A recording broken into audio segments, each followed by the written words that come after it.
السلام عليكم ورحمة الله وبركاته.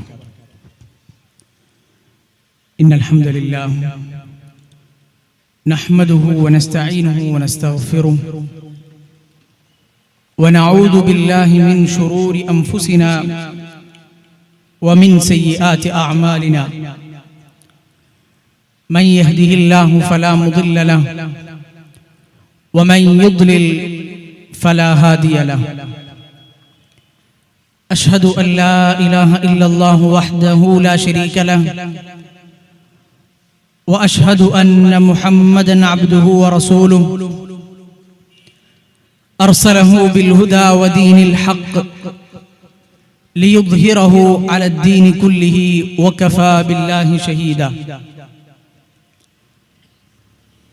اللهم صل على محمد وعلى آل محمد كما صليت على إبراهيم وعلى آل إبراهيم إنك حميد مجيد. اللهم بارك على محمد وعلى آل محمد كما باركت على إبراهيم وعلى آل إبراهيم إنك حميد مجيد. أما بعد فإن أصدق الحديث كتاب الله وأحسن الهدي هدي محمد صلى الله عليه وسلم وشر الأمور محدثاتها وكل محدثة بدعة وكل بدعة ضلالة وكل ضلالة في النار. أعوذ بالله من الشيطان الرجيم.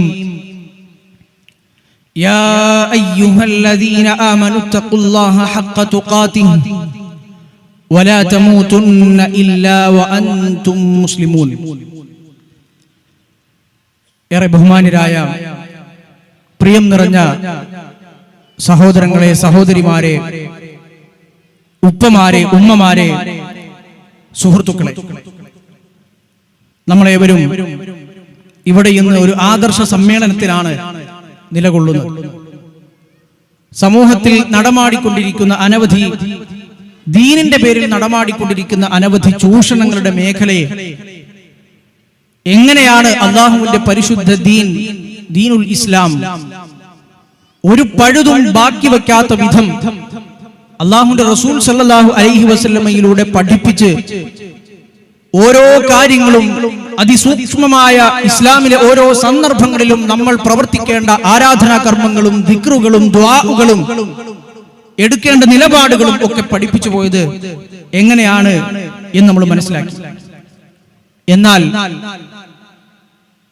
മനുഷ്യകുലത്തിന്റെ ആവിർഭാവം മുതൽ, മനുഷ്യന്റെ സൃഷ്ടിപ്പ് മുതൽ, മനുഷ്യകുലത്തെ അള്ളാഹുവിന്റെ മുമ്പിൽ അങ്ങേയറ്റം പരാജയരാക്കാൻ ശ്രമിച്ചുകൊണ്ടിരിക്കുന്ന ഇബ്ലീസ് എന്ന മനുഷ്യന്റെ ഏറ്റവും പ്രധാനപ്പെട്ട ശത്രു, വിശുദ്ധ ഖുർആനിൽ അല്ലാഹു സുബ്ഹാനഹു വ തആല ശത്രുവാണ്, ശത്രുവായി തന്നെ നിങ്ങൾ കാണണം എന്ന് മുന്നറിയിപ്പ് നൽകിയ ഇബ്ലീസ് അള്ളാഹുവിന്റെ മുമ്പിൽ വെല്ലുവിളിച്ചൊരു സന്ദർഭം സൂറത്തുൽ അഅറാഫിൽ വിശുദ്ധ ഖുർആനിലൂടെ അല്ലാഹു സുബ്ഹാനഹു വ തആല ഉദ്ധരിക്കുന്നത് നമുക്ക് കാണാൻ കഴിയും. സൂറത്തുൽ അഅറാഫിലെ 16-17 വചനങ്ങളിൽ അല്ലാഹു അന്ന് ഇബ്ലീസ് നടത്തിയ, അല്ലാഹുവിനോട് നടത്തിയ ധിക്കാരപൂർവ്വമുള്ള ആ വെല്ലുവിളിയെ ഉദ്ധരിക്കുന്നത് നമുക്ക് കാണാം. അഊദു ബില്ലാഹി മിനശ് ശൈത്വാനിർ റജീം.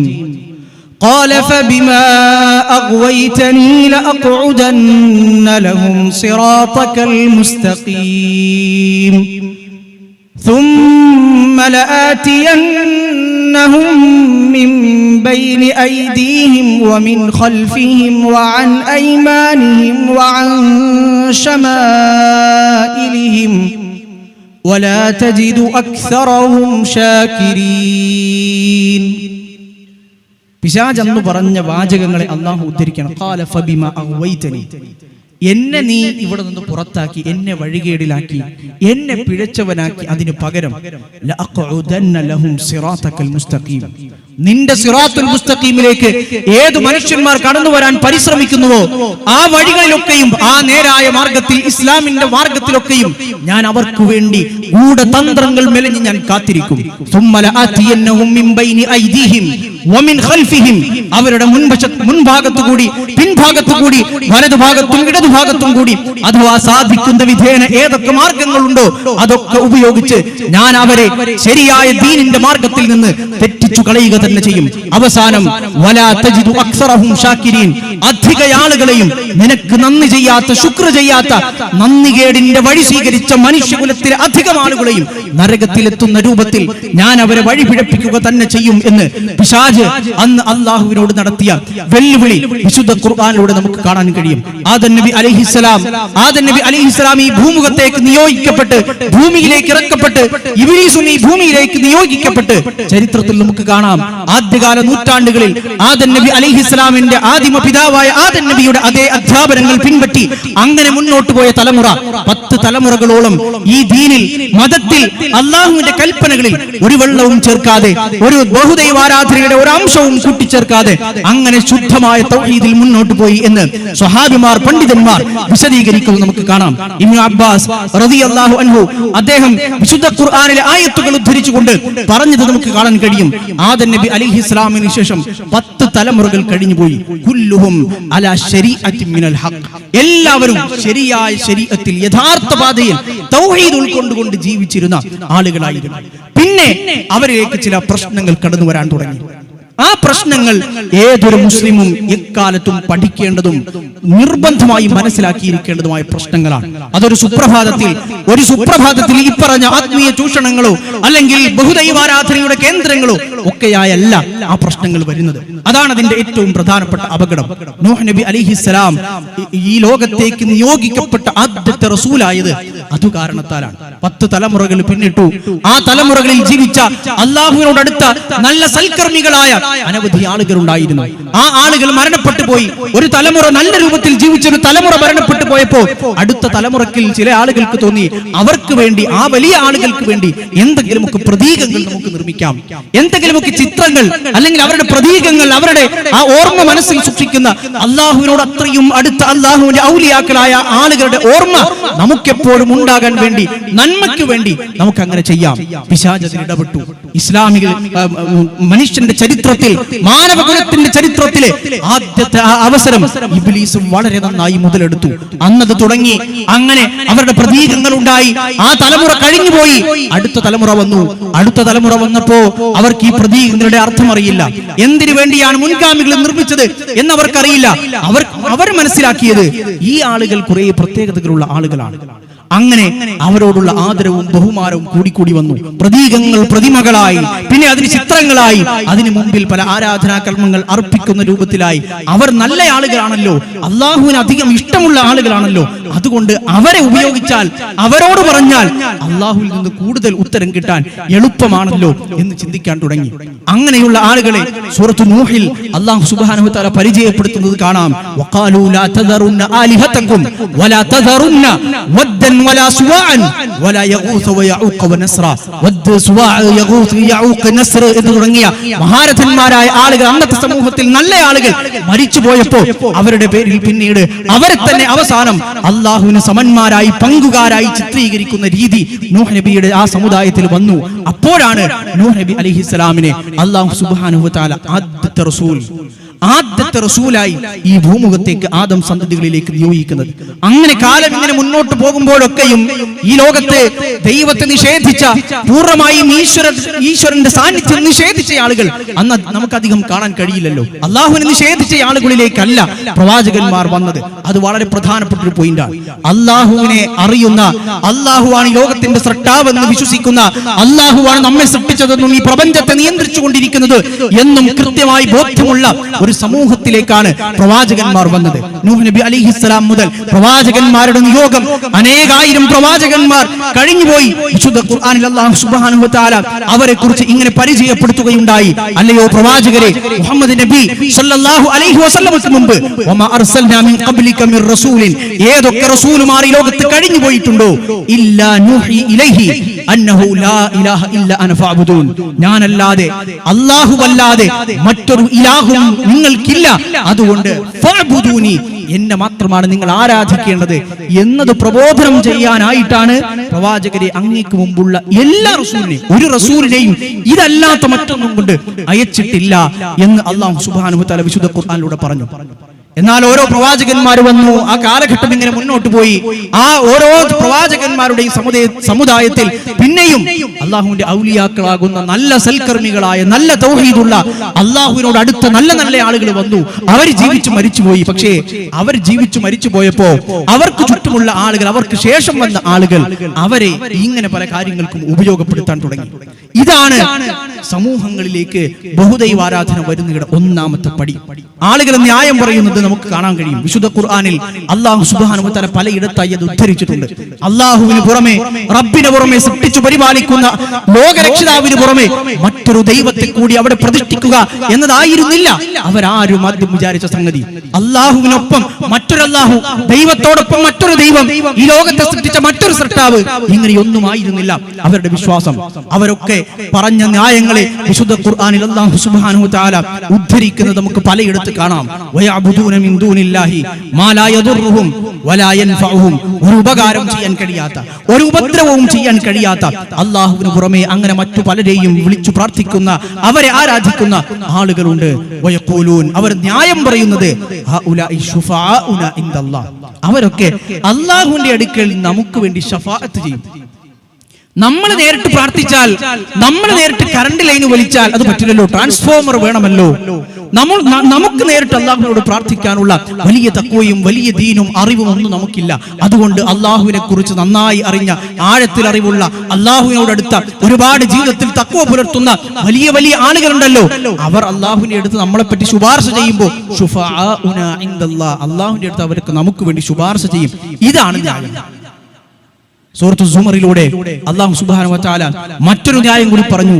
വല്ലദീന തഖദൂ മിൻ ദൂനിഹി ഔലിയാ, അല്ലാഹുവിന് പുറമെ കുറെ രക്ഷാധികാരികളെ, ഔലിയാക്കളെ സ്വീകരിക്കുന്ന ആളുകൾ, അവർ പറയുന്ന ന്യായം മാ നഅബുദുഹും ഇല്ലാ ലിയുഖർരിബൂനാ ഇലല്ലാഹി സുൽഫാ, മാ നഅബുദുഹും, നമ്മൾ അവരെ ആരാധിക്കുകയല്ല. ഇത് പറയുമ്പോൾ നമ്മുടെ നാട്ടിലെയും ആളുകൾ പറയാറുള്ള ന്യായം ഇതാണ്. എന്റെ ശബ്ദം കേൾക്കുന്ന എന്റെ പ്രിയപ്പെട്ട സഹോദരങ്ങൾ, ഈ ശബ്ദം കേൾക്കുന്ന ആളുകൾ ചിന്തിക്കേണ്ടതുണ്ട്. ഏതെങ്കിലും വ്യക്തികളെയോ സംഘടനകളെയോ കൂട്ടായ്മകളെയോ ഏതെങ്കിലും ആളുകളെയോ അധിക്ഷേപിക്കാനോ വ്യക്തിഹത്യ നടത്താനോ പരിഹസിക്കാനോ അല്ല വിസ്ഡം ഇസ്ലാമിക് ഓർഗനൈസേഷൻ ഇങ്ങനെയുള്ള ആദർശ സമ്മേളനങ്ങൾ നടത്തുന്നത്. നേരെ മറിച്ച് നമ്മൾ ഉൾക്കൊള്ളുന്ന ഈ ദീൻ, അതിലേക്ക് കടന്നു വരുന്ന മനുഷ്യന്റെ ഏറ്റവും മുഖ്യ ശത്രുവായ പിശാചിന്റെ കെണികൾ എങ്ങനെയാണ് എന്ന് കൃത്യമായി ഓരോ മുസ്ലിമും പഠിച്ചു മനസ്സിലാക്കേണ്ട കാര്യം തന്നെയാണ്. അവർ പറയുന്നത് ഞാൻ മാനഅബുദുഹും, നമ്മൾ അവരെ ആരാധിക്കുകയല്ല. ആരാ പറഞ്ഞത് നമ്മൾ അവരെ ആരാധിക്കുകയാണെന്ന്? നമ്മൾ അവിടെ ഒരു കാര്യങ്ങൾ പറയുന്നത്, അവരുടെ അടുത്ത് നമ്മൾ സങ്കടങ്ങളുടെ പരാതികളുടെ ഭാണ്ഡക്കെട്ടുകൾ അവരുടെ മുമ്പിൽ അടിച്ചു വെക്കുന്നത് അല്ലാഹുവിന്റെ അടുത്ത് കൂടുതൽ അടുപ്പം കിട്ടാൻ വേണ്ടിയിട്ടാണ്. അല്ലാതെ അള്ളാഹുവിനെ വെല്ലുവിളിച്ചുകൊണ്ട് അള്ളാഹുവിന് തുല്യനായവരെ പിന്നെ പ്രതിഷ്ഠിച്ചു എന്ന നിലക്കല്ല. അള്ളാഹുവിന്റെ അടുത്ത് നമുക്ക് കൂടുതൽ അടുപ്പം കിട്ടാൻ വേണ്ടി, സുൽഫ, കൂടുതൽ അടുപ്പം, സാമീപ്യം, അള്ളാഹുവിന്റെ അടുത്ത് സ്ഥാനം കിട്ടാൻ വേണ്ടി. ഇവർ വലിയ ആളുകളാണല്ലോ, അതുകൊണ്ട് ഇവരോടൊപ്പം കൂടിക്കഴിഞ്ഞാൽ നമുക്കും അള്ളാഹുവിന്റെ അടുത്ത് കൂടുതൽ പരിഗണന കിട്ടുമല്ലോ എന്നതായിരുന്നു ഈ പറഞ്ഞ ആളുകളുടെയൊക്കെ നയം. അല്ലാഹുവിന്റെ റസൂൽ സല്ലല്ലാഹു അലൈഹി വസല്ലമ മക്കയിലേക്ക് വരുമ്പോൾ മക്കയിലെ ബഹുദൈവാരാധകരായിരുന്ന ആളുകളുടെ ന്യായവും സമാന ന്യായം തന്നെയാണ്. ഇതല്ലാത്ത മറ്റൊന്നും ആയിരുന്നില്ല. പലതരത്തിലുള്ള ആളുകൾ മക്കയിലുണ്ടായിരുന്നു. പക്ഷെ മക്കയിലെ മുശ്രിക്കുകളുടെ പ്രധാനപ്പെട്ട ന്യായം, അവരുടെ നിലപാട് ഇതായിരുന്നു: അള്ളാഹുവിനെ നിഷേധിക്കുകയോ ദൈവാസ്തിക്യത്തെ നിഷേധിക്കുകയോ അള്ളാഹു ഇല്ല എന്ന് പറയുകയോ ചെയ്ത ആളുകളായിരുന്നില്ല അവർ. നേരെ മറിച്ച് അള്ളാഹുവിന് വേണ്ടി ഹജ്ജ് ചെയ്യുന്ന, അള്ളാഹുവിന് വേണ്ടി ഉംറ നിർവഹിക്കുന്ന, അള്ളാഹുവിന് വേണ്ടി ഒരുപാട് കാര്യങ്ങൾ ചെയ്യുന്ന, ജാഹിലിയ്യ കാലത്ത് പോലും സ്വന്തം സമ്പത്തിൽ നിന്ന് തങ്ങളുടെ വിശുദ്ധമായ സമ്പത്ത് തീർന്നുപോയി, പലിശയുടെ സമ്പത്ത് തീർന്നു പോയപ്പോൾ കഅബയുടെ പുനർനിർമ്മാണ വേളയിൽ പലിശയുടെ സമ്പത്തും അതുപോലെ തന്നെ ഹറാമായ സമ്പാദ്യവും ഉപയോഗിച്ച് പഴയ കഅബ പൂർണ്ണമായി നിർമ്മിക്കാൻ കഴിയില്ല എന്ന് മനസ്സിലാക്കിയപ്പോൾ അത് വെട്ടിച്ചുരുക്കി ഉള്ള ഹലാലായ സമ്പത്ത് കൊണ്ട് കഅബ ഇന്ന് കാണുന്ന രൂപത്തിൽ നിർത്തി. കുറച്ചു ഭാഗം അവിടെ ഹിജ്ർ ഇസ്മായിൽ എന്ന് പറയുന്ന ഭാഗം ബാക്കി വെച്ച ആളുകളാണ് മക്കയിലെ മുശ്രിക്കുകൾ. അവർക്ക് അള്ളാഹുവിനെ അറിയാമായിരുന്നു.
അപ്പോ മക്കയിലെ മുശ്രിക്കുകളും പറഞ്ഞ അതേ ന്യായം ഇത് തന്നെയായിരുന്നു. അവരുടെ വിശ്വാസവും ആദർശവും അത് തന്നെയായിരുന്നു. വിശുദ്ധ ഖുർആനിൽ അല്ലാഹു സുബ്ഹാനഹു വ തആല എടുത്തു പറഞ്ഞ അന്ന് ആളുകൾ ആരാധിച്ചിരുന്ന പല കാര്യങ്ങളും, ലാത്ത് നല്ലൊരു മനുഷ്യനായിരുന്നു. ആദ്യകാലത്ത് ജീവിച്ച മക്കയിൽ ഹജ്ജിന് വേണ്ടി ആളുകൾ വരുമ്പോ നാനാഭാഗത്ത് നിന്ന്, അറേബ്യൻ ഉപദ്വീപിന്റെ ഭാഗത്ത് നിന്ന് ജാഹിലിയ കാലത്തെ ഹജ്ജിന് വേണ്ടി ആളുകൾ വരുമ്പോ ആ ആളുകൾക്ക് സ്വന്തം സമ്പത്തിൽ നിന്നെടുത്ത് വെള്ളവും മറ്റു കാര്യങ്ങളും കൊടുക്കുന്ന, അങ്ങനെ ദാനം ചെയ്യുന്ന, അല്ലദീകാന യലുത്തു സവീഖ് എന്ന് പറയുന്ന പാനീയം അവർക്ക് ഫ്രീ ആയി കൊടുക്കുന്ന നല്ല സൽക്കർമ്മിയായ മനുഷ്യനായിരുന്നു അദ്ദേഹം. അങ്ങനെ തുടങ്ങി മക്ക മുശ്രിക്കുകളായിരുന്നാലും ഈ ലോകത്തെ ഏത് സമൂഹങ്ങളായിരുന്നാലും അവരെ കുറിച്ച് അവരുടെ നിലപാടുകൾ, ശിർക്ക് എന്ന് പറയുന്ന വലിയ പാതകം അവരിലേക്ക് നുഴഞ്ഞു കയറി വന്ന രീതി എങ്ങനെയാണ് എന്ന് കൃത്യമായി ചരിത്രം പരിശോധിച്ചാൽ, വിശുദ്ധ ഖുർആനിലെ ആയത്തുകളിലൂടെ അല്ലാഹു സുബ്ഹാനഹു വ തആല പഠിപ്പിച്ച ഈ മാതൃകകൾ പരിശോധിച്ചാൽ നമുക്ക് മനസ്സിലാക്കാൻ കഴിയും. മക്ക മുശ്രിക്കുകളുടെ തൽബിയത്തിനെ കുറിച്ച്, അവർ ഹജ്ജിൽ ചൊല്ലാറുള്ള തൽബിയത്തിനെ കുറിച്ച് റസൂലുള്ളാഹി സ്വല്ലല്ലാഹു അലൈഹി വസല്ലം അത് കേട്ടപ്പോൾ പ്രവാചകൻ പ്രതികരിച്ച രീതിയെ കുറിച്ച് ഇമാം മുസ്ലിം അദ്ദേഹത്തിന്റെ സ്വഹീഹിൽ ഉദ്ധരിക്കുന്നത് നമുക്ക് കാണാം. അവർ തൽബിയത്ത് ചൊല്ലും, ലബ്ബൈക അല്ലാഹുമ്മ ലബ്ബൈക ലബ്ബൈക ലാ ശരീക ലക ലബ്ബൈക. അല്ലാഹുവേ, നിനക്ക് നമ്മൾ ഇതാ ഉത്തരം ചെയ്തിരിക്കുന്നു, ലാ ശരീക ലക, നിനക്കൊരു പങ്കുകാരനുമില്ല. അവിടെ വരെ എത്തും. നമുക്കും അറിയാം തൽബിയത്ത്, നമ്മൾ ഇപ്പോഴും മുസ്ലിങ്ങൾ ചൊല്ലിക്കൊണ്ടിരിക്കുന്ന തൽബിയത്തും അതുവരെ ഓക്കെയാണ്. അല്ലാഹുവിന്റെ റസൂൽ സല്ലല്ലാഹു അലൈഹി വസല്ലമ ഇത് കേൾക്കുമ്പോ അന്ന് മക്കയിലെ മുശ്രിക്കുകളോട് പറഞ്ഞിട്ട്, വൈലക്കും ഖദ്, നിങ്ങൾക്ക് നാശം, നിങ്ങൾ അവിടെ നിർത്തിയിരുന്നെങ്കിൽ, ഖദ് ഇവിടെ വരെ മതി. വളരെ കൃത്യമാണ്, അല്ലാഹുവിനൊരു പങ്കുകാരനുമില്ല എന്ന ആദർശം എത്ര കൃത്യമാണ്.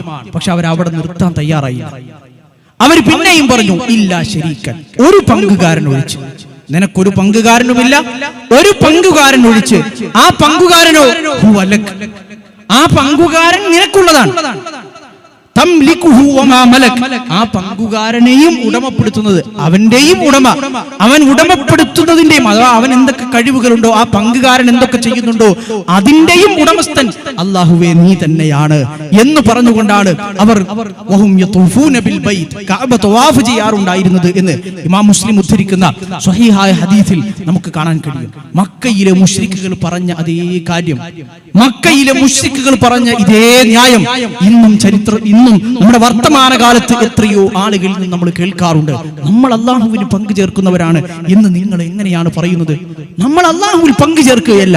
വലിയ വലിയ മൺമറഞ്ഞു പോയ മഹാരഥന്മാരായ അല്ലാഹുവിന്റെ ഔലിയാക്കൾ, അല്ലാഹുവിനോടടുത്ത വലിയ പണ്ഡിതന്മാർ, അല്ലാഹുവിനോടടുത്ത വലിയ വലിയ ആളുകൾ, ഇവരെയൊന്നും അല്ലാഹുവിന് തുല്യരാക്കുകയല്ല നമ്മൾ ചെയ്യുന്നത്. നേരെ മറിച്ച് അതൊക്കെ അല്ലാഹു അവർക്ക് കൊടുത്ത കഴിവാണ്. അതൊക്കെ അല്ലാഹുവിന്റെ അടിമകളാണവർ. അല്ലാഹു അവർക്ക് കഴിവ് കൊടുത്തു, ഇത്തരം കാര്യങ്ങളൊക്കെ ചെയ്യാൻ കഴിവ് കൊടുത്തു, ഭൂമിയെ നിയന്ത്രിക്കാൻ കഴിവ് കൊടുത്തു, മക്കളെ കൊടുക്കാൻ കഴിവ് കൊടുത്തു, മഴ ഉണ്ടാക്കാൻ, മഴ വർഷിപ്പിക്കാൻ കഴിവ് കൊടുത്തു. ഇങ്ങനെ ഓരോ കഴിവുകൾ കൊടുത്തു. അത് നമ്മൾ ചോദിക്കുന്നു എന്ന് മാത്രം. മക്കയിലെ മുശ്രിക്കും പറഞ്ഞു, തംലികുഹു വമാ മലക്, ആ ശരീക്കിനെയും ഉടമപ്പെടുത്തുന്നതും അവൻ ഉടമപ്പെടുത്തുന്നതും എന്തൊക്കെ, അതും ഉടമപ്പെടുത്തുന്നതും റബ്ബേ നീയാണ്. മക്കയിലെ മുശ്രിക്കുകൾ പറഞ്ഞ അതേ കാര്യം ഇന്ന് നമ്മുടെ നാട്ടിൽ സമസ്തയിലെ ആളുകളും പണ്ഡിതന്മാരും ജനങ്ങളെ പഠിപ്പിച്ചു കൊണ്ടിരിക്കുന്ന കാഴ്ച നമുക്ക് കാണാൻ കഴിയും. അഥവാ ഇതൊക്കെ അല്ലാഹു കൊടുത്തതാണ്. സ്വയം അവരൊക്കെ ദൈവമാണ്, ഇവരൊക്കെ ഇലാഹാണ് എന്ന അർത്ഥത്തിലല്ല നമ്മൾ ഇതൊക്കെ ചെയ്യുന്നത്. നേരെ മറിച്ച് അതൊക്കെ അല്ലാഹു അവർക്ക് കൊടുത്ത കഴിവാണ്. നമ്മുടെ നാട്ടിലേക്ക് വന്ന് നോക്കിക്കഴിഞ്ഞാൽ നമുക്ക് എത്രയോ ഉദാഹരണങ്ങൾ ഇതിന് കണ്ടെത്താൻ കഴിയും. സമസ്തയുടെ സമസ്തയുടെ ഇന്നത്തെ പ്രസിഡന്റ് പദവി പിന്നെ അലങ്കരിക്കുന്ന ജിഫ്രി മുത്തുക്കോയ തങ്ങൾ പറഞ്ഞ കുറച്ച് വാചകങ്ങൾ നമുക്ക് കേൾക്കാം.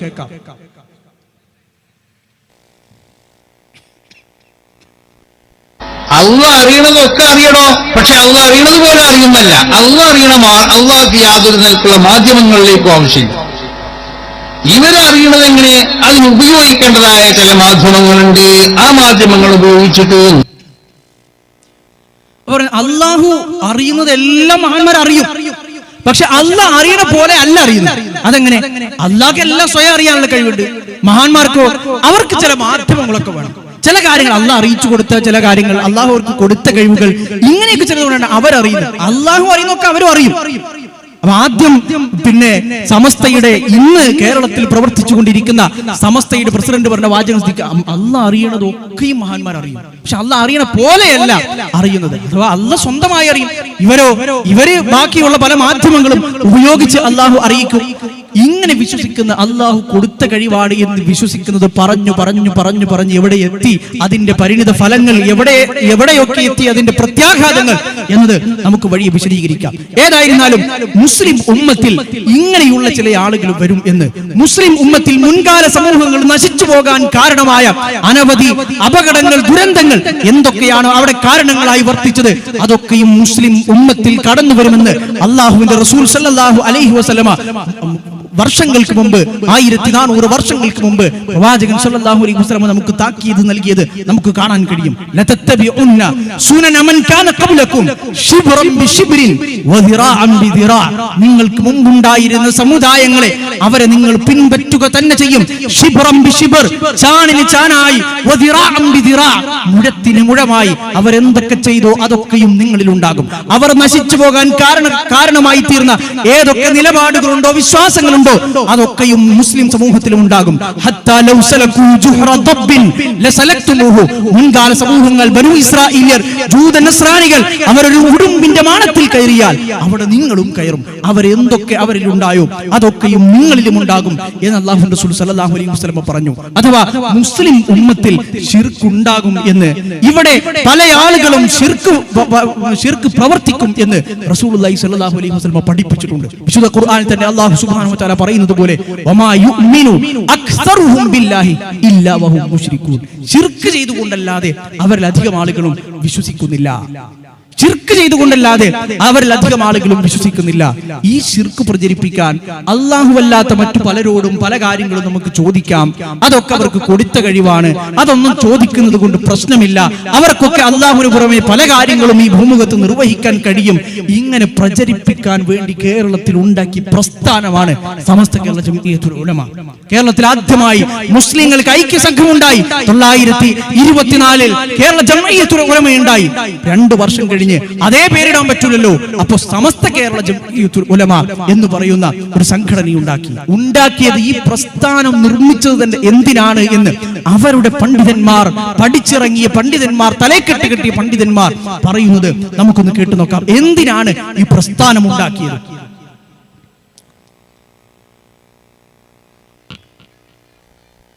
പ്രത്യേകിച്ച് കേരളത്തിൽ നമ്മുടെ പ്രസ്ഥാനം എന്തിനാ ഉണ്ടായത്? ഓസുല്ലാലവനെ വിളിക്കണമെന്ന്, വിളിച്ചാൽ ഉത്തരം കിട്ടുമെന്ന്, വിളിക്കാൻ പറ്റുമെന്ന്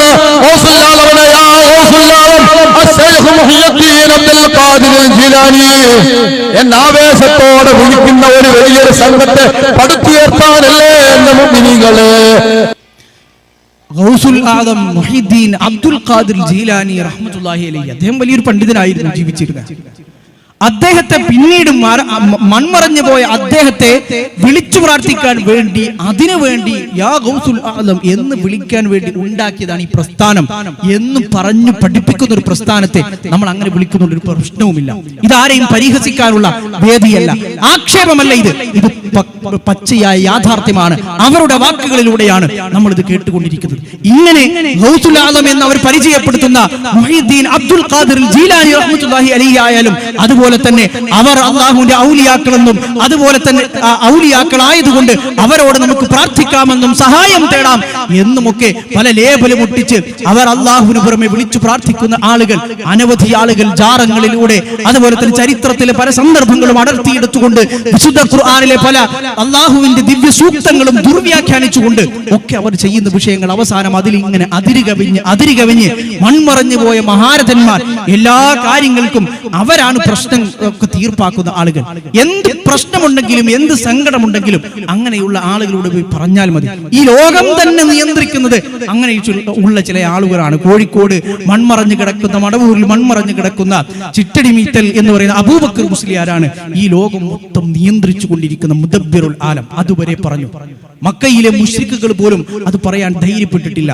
അല്ലാഹുവിന്റെ റസൂൽ സല്ലല്ലാഹു അലൈഹി വസല്ലമയോട് സൂറത്ത് യൂനുസിൽ അത് പറയുന്നത് നമുക്ക് കാണാൻ പറ്റും. പ്രവാചകരെ, അവരോട് ചോദിച്ചു നോക്കണം. ഖുൽ, പ്രവാചകരെ താങ്കൾ അവരോട് ചോദിക്കുക, മയ്യർസുഖുകും മിനസ് സമാഇ വൽ അർദ്, ആകാശത്തു നിന്നും ഭൂമിയിൽ നിന്നും നിങ്ങൾക്ക് റിസ്ക് തരുന്നത് ആരാണ്? അമ്മൻ യംലികുസ് സമഅ വൽ അബ്സാർ, നിങ്ങളുടെ കേൾവിയെയും കാഴ്ചയെയും ഉടമപ്പെടുത്തുന്നവൻ, അത് നിങ്ങൾക്ക് നൽകിയവൻ ആരാണ്? വമൻ യുഖ്രിജുൽ ഹയ്യ മിനൽ മയ്യിതി വയുഖ്രിജുൽ മയ്യിത മിനൽ ഹയ്യ്, ജീവനുള്ളതിൽ നിന്ന് അതിൽ നിന്ന് നിർജീവമായതിനെയും നിർജീവമായതിൽ നിന്ന് ജീവനുള്ളതിനെയും പുറത്തു കൊണ്ടു വരുന്നവൻ ആരാണ്? വമൻ യുദബ്ബിറുൽ അംർ, കാര്യങ്ങളെ നിയന്ത്രിക്കുന്നവൻ, ഈ ലോകത്തെ നിയന്ത്രിക്കുന്നവൻ, തദ്ബീർ ചെയ്യുന്നവൻ, അവൻ ആരാണ്? അല്ലാഹു അവരുടെ മറുപടി അല്ലാഹ് എന്ന് മാത്രമേ ഉള്ളൂ. ഈ ലോകത്തിന്റെ മുഴുവൻ സൃഷ്ടാവ് ഏകനായ ആ റബ്ബ് മാത്രമാണ്. അപ്പോൾ റസൂലുള്ളാഹി സ്വല്ലല്ലാഹു അലൈഹി വസല്ലം അല്ലാഹു പറയുന്നു, ഫഖുൽ അഫലാ തത്തഖൂൻ, പ്രവാചകർ അവരോട് ചോദിച്ചുകൂടെ, അഫലാ തത്തഖൂൻ, ഇത് പറയുന്ന അതേ നാവ് കൊണ്ട് അല്ലാഹുവാണ് എല്ലാം സൃഷ്ടിച്ചതെന്നും അല്ലാഹുവാണ് റിസ്ക് നൽകുന്നത് എന്നും അല്ലാഹുവാണ് എല്ലാറ്റിനെയും ജീവിപ്പിക്കുന്നതെന്നും മരിപ്പിക്കുന്നതെന്നും അല്ലാഹുവാണ് എല്ലാം നിയന്ത്രിക്കുന്നതെന്നും വിശ്വസിക്കുന്ന അതേ റബ്ബിനോട് പ്രാർത്ഥിക്കുക എന്നതല്ലേ ഞാൻ പറയുന്നുള്ളൂ. ലാ ഇലാഹ ഇല്ലല്ലാഹ്, ആ റബ്ബ് മാത്രമാണ് ഈ ലോകത്തെ ആരാധനക്കർഹനായി ഉള്ളത് എന്നല്ലേ നമ്മൾ പറയുന്നുള്ളൂ. അഫലാ തത്തഖൂൻ, അതൊന്ന് ജീവിതത്തിൽ സ്വീകരിച്ചുകൂടെ? ആ സൂക്ഷ്മത ജീവിതത്തിൽ പാലിച്ചുകൂടെ? അടുത്ത ആയത്തിൽ അല്ലാഹു തുടരുന്നത് കാണാം, ഫദാലികുമുല്ലാഹു റബ്ബുകുമുൽ ഹഖ്, ആ റബ്ബ്, അവർ പറഞ്ഞ റബ്ബ്, അതാണ് നിങ്ങളുടെ യഥാർത്ഥ റബ്ബ്. ഫമാദാ ബഅദൽ ഹഖി ഇല്ല ളലാൽ, പിന്നെ ഹക്ക് കഴിഞ്ഞാൽ പിന്നെ ഹക്കിന് ശേഷം പിന്നെ ളലാൽ, വഴിവിടവല്ലാതെ വഴികേടല്ലാതെ മറ്റെന്താണുള്ളത് എന്ന് പ്രവാചകരെ അങ്ങ് പറയുക എന്ന് അല്ലാഹു സുബ്ഹാനഹു വ തആല വിശുദ്ധ ഖുർആനിലൂടെ പഠിപ്പിക്കുന്നത് കാണാൻ കഴിയും. ഇങ്ങനെ പാവപ്പെട്ട ആളുകൾക്കിടയിൽ ജനഹൃദയങ്ങളിൽ പിഴച്ച വിശ്വാസങ്ങൾ കുത്തിവെച്ച് അവസാനം ഈ പറഞ്ഞ ആളുകളൊക്കെ അല്ലാഹുവിനോടൊപ്പം തുല്യരാണ്, അല്ലാഹു അവർക്ക് കൊടുത്ത കുറെ കഴിവുകളുണ്ട്, അതുകൊണ്ട് നമ്മുടെ പ്രശ്നങ്ങളൊക്കെ അവരോട് ചെന്ന് പറയുകയാണ് വേണ്ടത്. മക്കയിലെ മുശ്രിക്കുകൾ പോലും ആ അപകട സന്ദർഭങ്ങളിൽ അവർ കപ്പലിൽ യാത്ര ചെയ്യുമ്പോൾ, ജാഹിലിയ്യ കാലത്ത് കപ്പലുകളിൽ കച്ചവടത്തിനായി വിദൂര ദേശങ്ങളിലേക്ക് പോയിരുന്ന അറബികൾ പോലും കപ്പൽ അപകടത്തിൽപ്പെടാൻ തുടങ്ങിയാൽ, കടലിൽ എന്തെങ്കിലും പ്രശ്നങ്ങൾ സംഭവിച്ച് പേമാരിയും കൊടുങ്കാറ്റും വന്നു തിരമാലകൾ ഇങ്ങനെ കപ്പലിനെ മുക്കാൻ ശ്രമിക്കുമ്പോൾ അവരപ്പോഴെങ്കിലും അവസാന ഘട്ടത്തിലെങ്കിലും അള്ളാഹുവിനെ വിളിച്ചു പ്രാർത്ഥിക്കുമായിരുന്നു. പിന്നെ ആ രക്ഷിച്ച റബ്ബ് തിരിച്ചു കരയിലെത്തുമ്പോൾ വീണ്ടും പഴയ നിലപാട് തന്നെയാണ് അവർ പിന്തുടരുമായിരുന്നത് എന്ന് അള്ളാഹു വിശുദ്ധ ഖുർആനിൽ പറയുന്നത് കാണാം. എന്നാൽ ഇത്തരമൊരു സന്ദർഭം, അതേ സന്ദർഭം ഏറ്റവും വലിയ അപകടങ്ങളിൽ ഒന്നാണല്ലോ അത്. കപ്പലിൽ, കടലിൽ അപകടത്തിൽപ്പെടുക, അതൊരു ഭയങ്കരമായ ഒരു സ്ഥിതിവിശേഷമായിരിക്കുമെന്നത് പറഞ്ഞു മനസ്സിലാക്കി തരേണ്ട കാര്യമില്ല. ഇതേ സന്ദർഭം വെച്ചുകൊണ്ട് കേരളത്തിൽ ഒരുപാട് വലിയ പണ്ഡിതന്മാരുടെ വലിയ ഉസ്താദാണ് എന്ന് പറയുന്ന ഒരു മനുഷ്യൻ ഇതേ ഉദാഹരണം കപ്പലിൽ അപകടത്തിൽപ്പെടുമ്പോൾ എന്താണ് നമ്മൾ പ്രാർത്ഥിക്കുക എന്ന് അവർ വിശദീകരിക്കുന്നത് നമുക്കൊന്ന് കേട്ടു നോക്കാം. നിങ്ങളല്ലാതെ രക്ഷിക്കാനില്ല, എനിക്ക് വിളിക്കാൻ നിങ്ങളല്ലാതെ മറ്റാരുമില്ല, നിങ്ങളുടെ കൈവിടുണ്ട്. സുബ്ഹാനല്ലാഹ്, അല്ലാഹുവിന്റെ വിശുദ്ധമായ ലാ ഇലാഹ ഇല്ലല്ലാഹ് മുഹമ്മദുർ റസൂലുള്ളാഹ് എന്ന ആദർശം മുറുകെ പിടിച്ചതിന്റെ പേരിൽ മാത്രം അല്ലാഹു സുബ്ഹാനഹു വ തആലയുടെ പിന്നെ മക്കയിൽ അനവധി പരീക്ഷണങ്ങൾ ഏറ്റുവാങ്ങി, ആളുകളിൽ നിന്ന് പീഡനങ്ങൾ ഏറ്റുവാങ്ങി, സ്വന്തം മക്കളും കുടുംബവും സമ്പത്തും ഇതുവരെ വിയർപ്പൊഴുക്കി ഉണ്ടാക്കി അധ്വാനിച്ചുണ്ടാക്കിയ സകലതും വിട്ടുകൊടുത്ത് അവിടെ നിന്ന് മദീനയിലേക്ക് ഹിജ്റ വന്ന് പിന്നെ മദീനയിലെ മുഹാജിറുകളും അൻസാറുകളും ചേർന്ന് ആദ്യമായി ഇസ്ലാമിന് വേണ്ടി ഇറങ്ങി പുറപ്പെട്ട യുദ്ധമാണ് ബദർ യുദ്ധം. ആ ബദറിൽ ആദർശത്തിന് വേണ്ടി സ്വന്തം കഴുത്തു നീട്ടിക്കൊടുക്കാൻ, സ്വന്തം പ്രാണൻ അല്ലാഹുവിന് വേണ്ടി ത്യജിക്കാൻ തയ്യാറായ മഹാന്മാരായ ബദരീങ്ങളെ കുറിച്ചാണ് ഈ പറയുന്ന വലിയ പാതകം ഇയാൾ പറഞ്ഞുകൊണ്ടിരിക്കുന്നത്. ആ ബദരീങ്ങളെ വിളിച്ചു പ്രാർത്ഥിക്കുക, ആ ബദരീങ്ങളോട് ഇയാളുടെ പ്രശ്നങ്ങൾക്ക് അതുപോലെ അപകടത്തിൽപ്പെടുമ്പോൾ അവരോട് സഹായം ചോദിക്കുക. എത്ര വലിയ വിരോധാഭാസമാണിത്!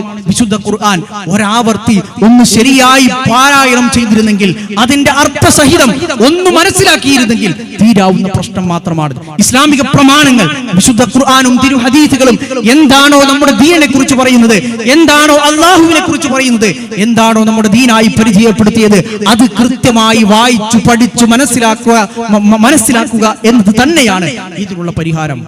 ഇത് ഈ പറഞ്ഞ കക്ഷികൾക്ക് എല്ലാവർക്കും അറിയാം. ഖുർആനും ഹദീസും ശരിയായി വായിച്ചു പഠിച്ച ആളുകൾ മനസ്സിലാക്കി കഴിഞ്ഞാൽ ആളുകൾ പിന്നെ ശരി സത്യം ആളുകൾക്ക് ബോധ്യപ്പെടും. അതുകൊണ്ടാണ് കേരളത്തിൽ ആദ്യമായി എഴുതപ്പെട്ട വിശുദ്ധ ഖുർആനിന്റെ പരിഭാഷയുടെ ഗതി എന്തായിരുന്നു എന്ന് ചിന്തിച്ചു നോക്കിയാൽ മതി. ഇന്ന് ചരിത്രത്തിൽ അത് കാണാൻ പറ്റില്ല. ഒരു റഫറൻസ് ലൈബ്രറികളിലും ഒരു പുരാരേഖകളിലും അല്ലെങ്കിൽ കൈയെഴുത്തു പ്രതികളായോ ഒന്നും കേരളത്തിലെ ആദ്യമായി വിരചിതമായ കണ്ണൂരിലെ അറക്കൽ രാജകുടുംബാംഗമായിരുന്ന മായിൻകുട്ടി ഇളയ എഴുതിയ അറബി മലയാളത്തിൽ എഴുതിയ കേരളത്തിലെ ഖുർആനിന്റെ ആദ്യത്തെ പരിഭാഷയ്ക്ക് എന്ത് സംഭവിച്ചു എന്ന് ചോദിച്ചാൽ ഇത്തരത്തിലുള്ള ചൂഷകന്മാരുടെ കൈയാൽ പിച്ചു ചീന്തപ്പെട്ട അറബിക്കടലിൽ എറിയപ്പെടാനായിരുന്നു ആ പരിഭാഷയുടെ വിധി.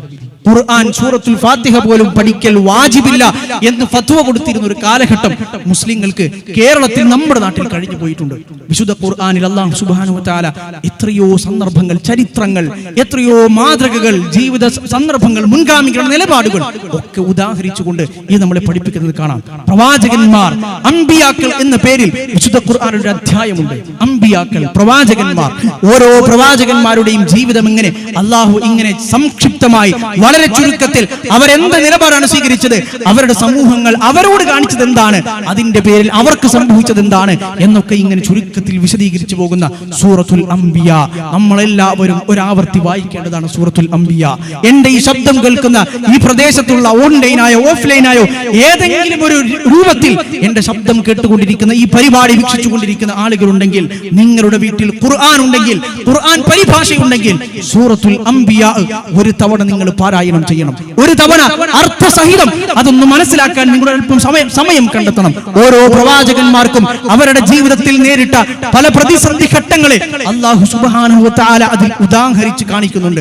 അനവധി പ്രവാചകന്മാർ, പ്രവാചകൻ സല്ലല്ലാഹു അലൈഹി വസല്ലമ വിശദീകരിച്ചതുപോലെ ഈ ലോകത്തെ ഏറ്റവും കൂടുതൽ പരീക്ഷണങ്ങൾ നേരിടേണ്ടി വരിക അമ്പിയാക്കൾക്കാണ്. പിന്നെ അവരെ പോലെയുള്ളവർക്ക് അഥവാ ഈ ആദർശം തൗഹീദ് അത് ജീവിതത്തിൽ ഹൃദയത്തിൽ കൊത്തിവെച്ച് അത് പ്രബോധനം ചെയ്യാനായി ഏതൊക്കെ സമൂഹങ്ങൾ ഇറങ്ങുന്നുവോ അവർക്കാണ് ഈ ലോകത്തെ ഏറ്റവും വലിയ പ്രതിസന്ധികൾ തരണം ചെയ്യേണ്ടി വരിക എന്നത് റസൂലുള്ളാഹി സ്വല്ലല്ലാഹു അലൈഹി വസല്ലം പഠിപ്പിച്ചതാണ്. ഒരു സാധാരണ മനുഷ്യൻ എന്ന നിലയിൽ, ഒരു സാധാരണ മനുഷ്യജീവി, ഒരു സമൂഹമായി, കുടുംബമായി ഒക്കെ ജീവിക്കുന്ന ആളുകൾ എന്ന നിലയിൽ നമുക്കുണ്ടാകുന്നതിനേക്കാൾ വലിയ പ്രശ്നങ്ങൾ കടന്നുപോയ പ്രവാചകന്മാർ ഈ ലോകത്തുണ്ടായിട്ടുണ്ട്. അതുകൊണ്ടാണ് അല്ലാഹു സുബ്ഹാനഹു വ തആല പ്രവാചകന്മാരുടെ ജീവിതത്തിൽ വന്ന ജീവിത സന്ദർഭങ്ങളെ അടർത്തിയെടുത്ത് വിശുദ്ധ ഖുർആനിലൂടെ പല സ്ഥലങ്ങളിൽ ഉദാഹരണങ്ങളായി നമുക്ക് മുമ്പിൽ പ്രദർശിപ്പിക്കുന്നത്. നൂഹ് നബി അലൈഹിസ്സലാം 950 കൊല്ലം അല്ലാഹുവിന്റെ മാർഗത്തിലേക്ക് ക്ഷണിച്ചിട്ട് വിരലിലെണ്ണാവുന്ന ആളുകൾ തന്റെ കൂടെ വന്ന പ്രവാചകനാണ് നൂഹ് നബി അലൈഹിസ്സലാം. 950 കൊല്ലം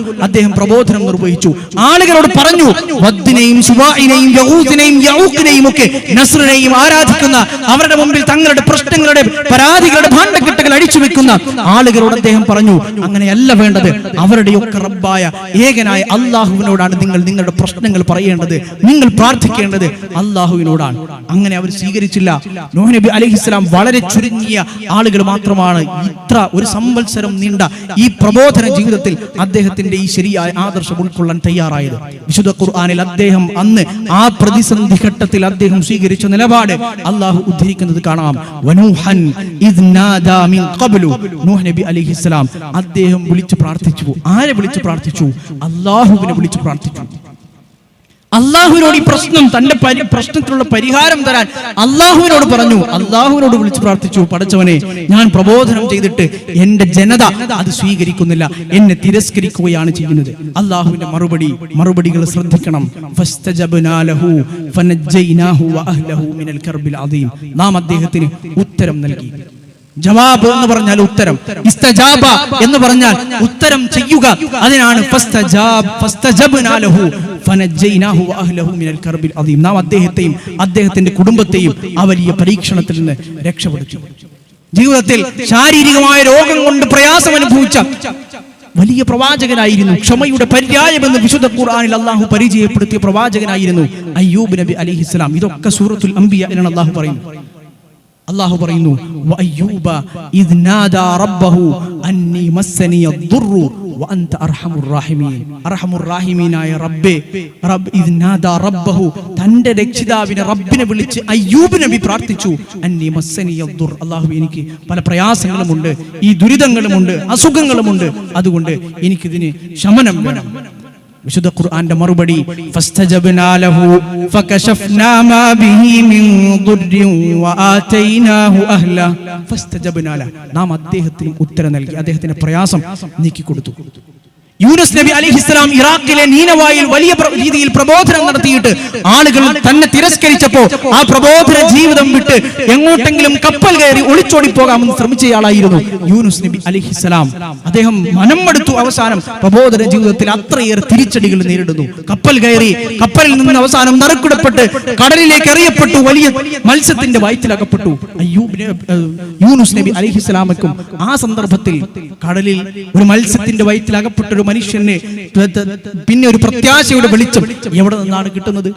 പക്ഷേ അല്ലാഹുവിന്റെ പ്രവാചകൻ യൂനുസ് നബി അലൈഹിസ്സലാം പ്രാർത്ഥിച്ച പ്രാർത്ഥന വിശുദ്ധ ഖുർആൻ ഉദ്ധരിച്ചു.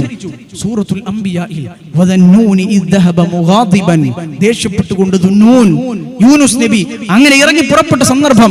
അങ്ങനെ അദ്ദേഹം പോയി അവസാനം മത്സ്യത്തിന്റെ വയറ്റിലകപ്പെട്ടു. അവിടെ നിന്ന് അദ്ദേഹത്തിന് ചെയ്യാനുണ്ടായിരുന്നത് ഫനാദാ ഫിദ്ദുലുമാത്, ആ ഇരുട്ടുകൾ കട്ടിപിടിച്ച ആ ഇരുട്ടുകൾക്കുള്ളിൽ, അനേകം ഇരുട്ടുകൾക്കുള്ളിൽ നിന്നുകൊണ്ട് അദ്ദേഹം അല്ലാഹുവിനെ വിളിച്ചു. അദ്ദേഹത്തിന്റെ പ്രാർത്ഥന ലാ ഇലാഹ ഇല്ലാ അൻത സുബ്ഹാനക ഇന്നി കുൻതു മിനൽ ളാലിമീൻ. അല്ലാഹുവേ, ലാ ഇലാഹ ഇല്ല, നീ അല്ലാതെ ഒരു മറ്റൊരു ഇലാഹുമില്ല. സുബ്ഹാനക, നീ എത്രയോ പരിശുദ്ധൻ. ഈ ആളുകളൊക്കെ നിന്നെ കുറിച്ച് പറഞ്ഞു വരുത്തുന്നതിൽ നിന്ന് നീ എത്രയോ വലിയ പരിശുദ്ധനാണ്. ഇന്നി കുൻതു മിനൽ ളാലിമീൻ, അക്രമം ചെയ്തു പോയത് ഞാനാണ്. വിശുദ്ധ ഖുർആന്റെ മറുപടി നമുക്ക് ഖുർആൻ ആയതുകൊണ്ട് ഊഹിച്ചു പറയാൻ പറ്റൂല. പക്ഷെ എന്നാലും നേരത്തെ പറഞ്ഞ ചരിത്രം നമുക്ക് അറിയാവുന്നത് കൊണ്ട് നമുക്ക് പറയാം. ഫസ്തജബ്നാ ലഹു വനജ്ജൈനാഹു മിനൽ ഗം വകദാലിക നുൻജിൽ മുഅ്മിനീൻ. അദ്ദേഹത്തിന് നാം ഉത്തരം കൊടുത്തു. അല്ലാഹുവിനെ വിളിച്ച് പ്രാർത്ഥിക്കുന്ന പ്രവാചകന്മാർക്ക് അല്ലാഹു ഉത്തരം കൊടുക്കുന്നു. വകദാലിക നുൻജിൽ മുഅ്മിനീൻ, ഇങ്ങനെയാണ് മുഅ്മിനീങ്ങളെ നാം രക്ഷപ്പെടുത്തുകയും ചെയ്യുന്നത്. ഇങ്ങനെ ആരൊക്കെ പ്രാർത്ഥിക്കുന്നു അവർക്കാണ് അല്ലാഹുവിന്റെ ഉത്തരം കിട്ടുക. ജീവിതത്തിൽ സന്താന സൗഭാഗ്യമില്ലാതെ പോയ മനുഷ്യനായിരുന്നു സക്കരിയ നബി അലൈഹിസ്സലാം. തന്റെ ജീവിതത്തിന്റെ അവസാന സായാഹ്ന കാലത്ത് വാർദ്ധക്യ ജീവിതത്തിൽ തന്റെ തലമുടി നരച്ചു തുടങ്ങിയപ്പോഴാണ് അദ്ദേഹത്തിന് തനിക്കൊരു പിൻഗാമിയില്ലല്ലോ എന്ന വിഷമം വീണ്ടും വന്നത്. സക്കരിയ നബി അലൈഹിസ്സലാം അദ്ദേഹവും സ്വീകരിച്ച നിലപാട് സമാന നിലപാട് ഏത് പ്രവാചകന്മാരും അവരുടെ ജീവിതത്തിൽ ഏതേത് പ്രതിസന്ധികളുണ്ടോ അവിടെയൊക്കെ സ്വീകരിച്ച നിലപാട് ഒരേ നിലപാട്. സക്കരിയ ഇദ് നാദാ റബ്ബഹു റബ്ബി ലാ തദർനി ഫർദൻ വഅൻത ഖൈറുൽ വാരിസീൻ. അല്ലാഹുവേ, റബ്ബി, എന്റെ റബ്ബേ, ലാ തദർനി ഫർദൻ, എന്നെ ഒറ്റയ്ക്കാക്കി മരിപ്പിക്കല്ലേ. എനിക്ക് ശേഷം എന്റെ ഈ പ്രബോധന പ്രവർത്തനം, എന്റെ കാര്യങ്ങൾ ഏറ്റെടുത്ത് ഈ ആദർശവുമായി, ഈ തൗഹീദുമായി മുന്നോട്ട് പോകാൻ എനിക്കൊരു പിൻഗാമിയില്ലാത്ത വിധം നീ എന്നെ ഒറ്റയ്ക്കായി മരിപ്പിക്കരുതേ എന്ന് സക്കരിയ നബി അലൈഹിസ്സലാമിന്റെ പ്രാർത്ഥന. മറുപടി ഒന്ന്, ഫസ്തജബ്നാ ലഹു, നാം അദ്ദേഹത്തിനും ഉത്തരം നൽകി. വവഹബ്നാ ലഹു യഹ്യ, നാം അദ്ദേഹത്തിന് യഹ്യ എന്ന് പറയുന്ന പ്രവാചകനായ മകനെ നാം അദ്ദേഹത്തിന് സമ്മാനമായി നൽകുകയും ചെയ്തു. വിശുദ്ധ ഖുർആൻ മുഴുവൻ നമുക്ക് പരിശോധിക്കാം. എന്റെ ഈ ശബ്ദം കേൾക്കുന്ന ഉമ്മമാരെ, ഉപ്പമാരെ, എന്റെ ഈ ശബ്ദം കേൾക്കുന്ന ചെറുപ്പക്കാരെ, വിശുദ്ധ ഖുർആനും പ്രവാചകൻ സല്ലല്ലാഹു അലൈഹി വസല്ലമയുടെ തിരു ഹദീസുകളും മുഴുവനും നമുക്ക് പരിശോധിക്കാം. അതൊക്കെ നമ്മുടെ മുമ്പിലുണ്ടല്ലോ. എവിടെയും നമുക്ക് പരിശോധിച്ച് നോക്കാം. അല്ലാഹുമ്മ എന്ന്, അല്ലാഹുവേ എന്ന്, എന്റെ റബ്ബേ എന്ന്, ഞങ്ങളുടെ റബ്ബേ എന്ന് വിളിക്കുന്നതല്ലാത്ത ഏതെങ്കിലും ഒരു പ്രാർത്ഥന നിങ്ങൾക്ക് വിശുദ്ധ ഖുർആൻ മുഴുവൻ അടിച്ചു പറക്കിയാൽ നിങ്ങൾക്ക് കണ്ടുപിടിക്കാൻ കഴിയുമോ? അല്ലാഹുവിന്റെ റസൂൽ സല്ലല്ലാഹു അലൈഹി വസല്ലമ ജീവിതത്തിൽ കുടുങ്ങിപ്പോയ, ഇനി ഒരു വാതിലില്ല മുട്ടാൻ എന്ന് തോന്നിപ്പോയ പ്രവാചക ജീവിതത്തിൽ എത്രയോ സന്ദർഭങ്ങൾ കഴിഞ്ഞു പോയിട്ടുണ്ട്. അതിലേതെങ്കിലും ഒരു സന്ദർഭത്തിൽ അല്ലാഹുവിനോടല്ലാത്തൊരു പ്രാർത്ഥന പ്രവാചകൻ സല്ലല്ലാഹു അലൈഹി വസല്ലമയുടെ ജീവിതത്തിൽ നിന്ന്, അല്ലെങ്കിൽ ഈ ലോകത്ത് കടന്നു വന്ന 1.25 ലക്ഷത്തോളം വരുന്ന പ്രവാചകന്മാരിൽ ആരുടെയെങ്കിലും ഒരാളുടെ നാവിൽ നിന്ന് ഉതിർന്നു വീണത് നമുക്ക് കണ്ടെത്താൻ കഴിയുമോ? ഇല്ല. അല്ലാഹുവിനുള്ള പ്രാർത്ഥന, റബ്ബന എന്ന് വിളിച്ചുള്ള പ്രാർത്ഥന, റബ്ബി എന്ന് വിളിച്ചുള്ള പ്രാർത്ഥന, അല്ലാഹുമ്മ എന്ന് തുടങ്ങുന്ന പ്രാർത്ഥന, ഏത് പ്രാർത്ഥനയും നമുക്ക് എടുക്കാം. ഏത് പ്രാർത്ഥനയും നിങ്ങൾക്ക് എടുക്കാം. രാവിലെ ഒരു മനുഷ്യൻ കിടക്കയിൽ നിന്ന് എഴുന്നേറ്റ്, ഉറക്കത്തിൽ നിന്ന് എഴുന്നേറ്റ് പിന്നീട് ആ കിടക്കയിലേക്ക് പോകുന്നത് വരെയുള്ള ഓരോ സമയത്തെയും പ്രാർത്ഥന, ദിക്റുകൾ അല്ലാഹുവിന്റെ റസൂൽ സല്ലല്ലാഹു അലൈഹി വസല്ലം പഠിപ്പിച്ചു തന്നിട്ടുണ്ടല്ലോ. ഒന്ന് തുമ്മിയാൽ അൽഹംദുലില്ലാ എന്ന് പറയണമെന്നും അത് കേട്ടു നിൽക്കുന്നവൻ യർഹമുക്കല്ലാഹ് എന്ന് പറയണമെന്നും വരെ അല്ലാഹുവിന്റെ റസൂൽ സല്ലല്ലാഹു അലൈഹി വസല്ലം പഠിപ്പിച്ചു തന്നിട്ടുണ്ടെങ്കിൽ അതിലേതെങ്കിലും ഒരു സ്ഥലത്ത്, ഏതെങ്കിലും ഒരു തുമ്മിയാൽ അൽഹംദുലില്ലാ എന്ന് പറയുന്നതിന് പകരം വേറെ ഏതെങ്കിലും മനുഷ്യന്റെ പേരിൽ, വേറെ ഏതെങ്കിലും വ്യക്തികളുടെ പേരിൽ, ആശയങ്ങളുടെ പേരിൽ, അല്ലാഹുവല്ലാത്ത ഏതെങ്കിലും ഒരു വസ്തുവിന്റെ പേരിൽ എന്തെങ്കിലും ഒരു സ്തുതി അർപ്പിക്കുന്ന, പ്രാർത്ഥിക്കുന്ന ഏതെങ്കിലും ഒരു ജീവിതത്തിലെ സന്ദർഭം അയാളുടെ മുമ്പിൽ അടിയറ വെച്ചുകൊണ്ട് തങ്ങളുടെ സങ്കടങ്ങൾ അയാളോട് പറയുന്ന ഒരു സന്ദർഭം നമുക്ക് കാണാൻ കഴിയില്ല. നമുക്ക് കാണാൻ കഴിയില്ല. ഒന്ന് തുമ്മിയാൽ പോലുമുള്ള ദിക്റിൽ പോലും നമുക്കത് കാണാൻ കഴിയില്ല.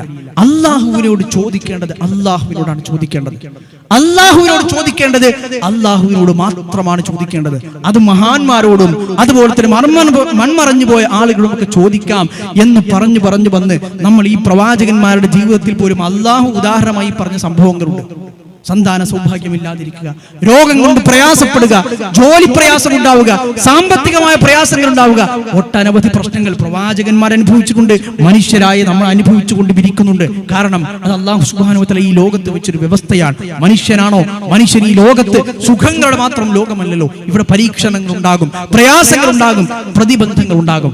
അവിടെ എന്ത് നിലപാട് അവൻ സ്വീകരിക്കുന്നു എന്നത് പരീക്ഷിക്കാൻ വേണ്ടി തന്നെയാണ് ഈ ലോകം അല്ലാഹു സുബ്ഹാനഹു വ തആല സൃഷ്ടിച്ചിരിക്കുന്നത്. എന്നാൽ ഈ പറഞ്ഞ ആളുകളുടെ ഈ ദുർബോധന നിമിത്തം ആളുകൾ പലരോടും ചോദിക്കാം, അല്ലാഹു അല്ലാത്തവരോടൊക്കെ അവർക്ക് കൊടുത്ത കഴിവുണ്ടല്ലോ, അതുകൊണ്ട് അവരോട് ചോദിക്കാം എന്ന് പറഞ്ഞു അവസാനം മുസ്ലിം ഉമ്മത്തിലെ ആളുകൾ ഖബറുകൾക്ക് മുന്നിൽ ചെന്ന് തങ്ങളുടെ പ്രശ്നങ്ങൾ ഇങ്ങനെ പറഞ്ഞ് പച്ച മലയാളത്തിൽ ആളുകളൊക്കെ ഇങ്ങനെ ഏറ്റുപറഞ്ഞ് ആമീൻ പറയിപ്പിച്ച് പറയുന്ന രംഗങ്ങൾ നമുക്ക് ഇന്ന് കേരളത്തിൽ കാണാൻ പറ്റും.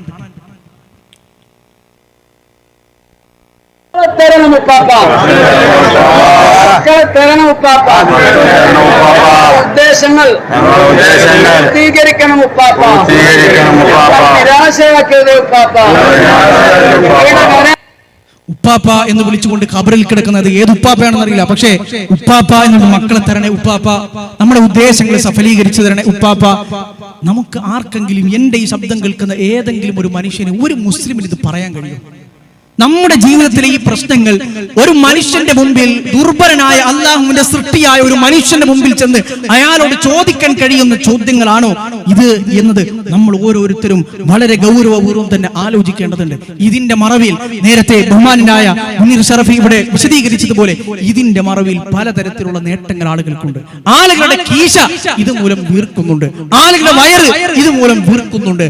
പുരോഹിതന്മാർ എന്ന പേരിൽ, പണ്ഡിതന്മാർ എന്ന പേരിൽ ജനങ്ങളോട് അള്ളാഹുവിന്റെ ദീൻ ശരിയായി പറയേണ്ട ആളുകൾ, സൂറത്തുൽ അംബിയാ ഒന്ന് അർത്ഥസഹിതം ഓതി വിശദീകരിച്ചു കൊടുക്കേണ്ട, ജനങ്ങൾക്ക് അള്ളാഹുവിന്റെ ദീന് പഠിപ്പിക്കേണ്ട, ഈ ലോകത്ത് പ്രവാചകന്മാർ എന്തിനാണോ വന്നത് അതെന്താണ് എന്ന് പഠിപ്പിച്ചു കൊടുക്കേണ്ട പുരോഹിതന്മാർ, പണ്ഡിതന്മാർ ഇന്ന് ആളുകളെ പഠിപ്പിച്ചു കൊണ്ടിരിക്കുന്നത് ഇതിന് പിന്നിൽ അവർക്ക് പല നേട്ടങ്ങളും ഉണ്ട് എന്നതുകൊണ്ടാണ്. അത് ഉറപ്പാണ്.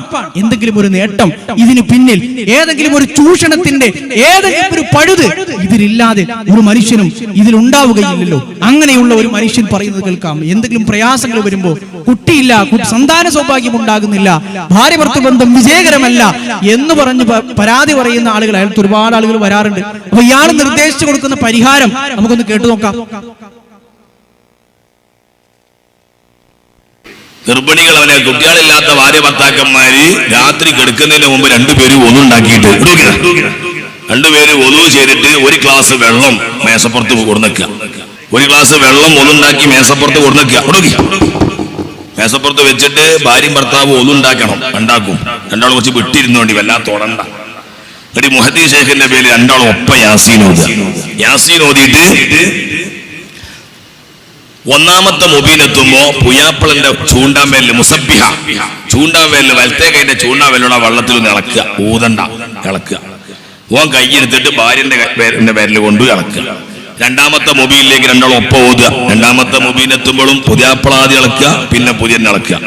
അങ്ങനെ 7 മൊബീനിലും ഇളക്കിയിട്ട് തുറിച്ചു പറഞ്ഞ യാസീൻ കഴിഞ്ഞാൽ പുതിയാപ്പിള ആദ്യം ഒന്ന് ഊതുക, പിന്നെ പുതിയ എണ്ണ ഊതുക. എന്നിട്ട് 1 ഗ്ലാസ് പുതിയാപ്പിള കുടിക്കുക, 1 ഗ്ലാസ് പുതിയ എണ്ണ കുടിക്കുക. എന്നിട്ട് വിട്ട ഭാഗം പൂരിപ്പിക്കുക. അപ്പൊ അല്ലാഹു തആല അതിൽ സന്താനങ്ങളെ നൽകും. അപ്പൊ നിങ്ങൾ ചോദിച്ചു, അതൊക്കെ നടക്കോ? എന്റെ 2 ഏറ്റ പെൺകുട്ടികളുണ്ട് എന്റെ വരിയിലെ, ഇരട്ടകളായ 2 പെൺകുട്ടികൾ. ആ 2 പെൺകുട്ടികളെ മേത്തുള്ള പണ്ടം മുഴുവനും എനിക്ക് അങ്ങനെ കിട്ടിയതാ. എങ്ങനെ? കുട്ടിയില്ലാത്ത സങ്കടം പറയുമ്പോ ഞാൻ പറയും, ഇങ്ങനെ വള്ളം കൊണ്ട് ചെയ്യാൻ പറയും. കുട്ടി ഉണ്ടായിട്ട് അതിന്റെ അരി കെട്ടിയ 1.5 പവന്റെ പണ്ടം മുനീർ ബാക്കവിന്റെ പേരിൽ നിർച്ചാക്കാൻ പറയും. മമ്പുറത്തങ്ങളെ പേര് മുനീഷന്റെ പേരിലും അല്ല. അത് മമ്പുറം മക്കാമ കൊണ്ടേട്ടാ മമ്പുറം കിട്ടൂല. നമുക്ക് ജീവിച്ചിരിക്കുമ്പോ നമ്മളെ പെൺകുട്ടാ കെട്ടിച്ചാളാ. അപ്പൊ എന്റെ പേരിൽ നിർച്ചാക്കാൻ പറയും, കൊണ്ടുവരും. അത് നമ്മളെ കുട്ടിയാക്കും. ഏതായാലും മൂപ്പര ബിസിനസ് അടിപൊളി ഒരു ബിസിനസ്സാണ്. മുഹിദ്ദീൻ ഷേഖിന്റെ പേരും മമ്പുറം തങ്ങളുടെ പേരിലൊന്നും വെറുതെ നേർച്ചാക്കണ്ട, എന്റെ പേരിൽ നേർച്ചയായിക്കും. ഞാനല്ലോ ഈ വിദ്യ പറഞ്ഞത്. ഭയങ്കര വലിയൊരു ഒരു ട്രിക്കാണല്ലോ മൂപ്പര് ഈ സന്താന സൗഭാഗ്യമില്ലാത്ത ആളുകളെ ചൂഷണം ചെയ്തുകൊണ്ട് പറഞ്ഞു കൊടുത്തത്. അതുകൊണ്ട് ആ കുട്ടിക്ക് ഇടുന്ന ആ അവസ്ഥത്തെ 1.5 പവന്റെ പണ്ടം അത് എന്റെ കുട്ടിക്ക് തന്നോളൂ, എനിക്ക് 2 ഇരട്ട കുട്ടികളാണ്, അവർക്കത് ഉപകരിച്ചോട്ടെ എന്നാണ് പറയുന്നത്. നമുക്ക് ആ ഉസ്താദിനോട് പറയുന്നത്, ഉസ്താദ് നിങ്ങൾക്ക് സാമ്പത്തികമായ എന്തെങ്കിലും ബുദ്ധിമുട്ടുണ്ടെങ്കിൽ, വേണമെങ്കിൽ നിങ്ങൾ സാമ്പത്തികമായ എന്തെങ്കിലും ബുദ്ധിമുട്ട് നിങ്ങൾക്ക് വേണമെങ്കിൽ പരിഹരിച്ചു തരാൻ നമ്മുടെ ഈ ഒരു ആദർശ സമ്മേളനത്തിലെ മുജാഹിദീങ്ങൾ വിചാരിച്ചാൽ തന്നെ നിങ്ങൾക്ക് അതിനുള്ള പ്രശ്നത്തിലുള്ള പരിഹാരം കണ്ടെത്താൻ കഴിയും. നിങ്ങൾ അള്ളാഹുവിന്റെ ദീന് വിൽക്കാതിരുന്നാൽ മതി.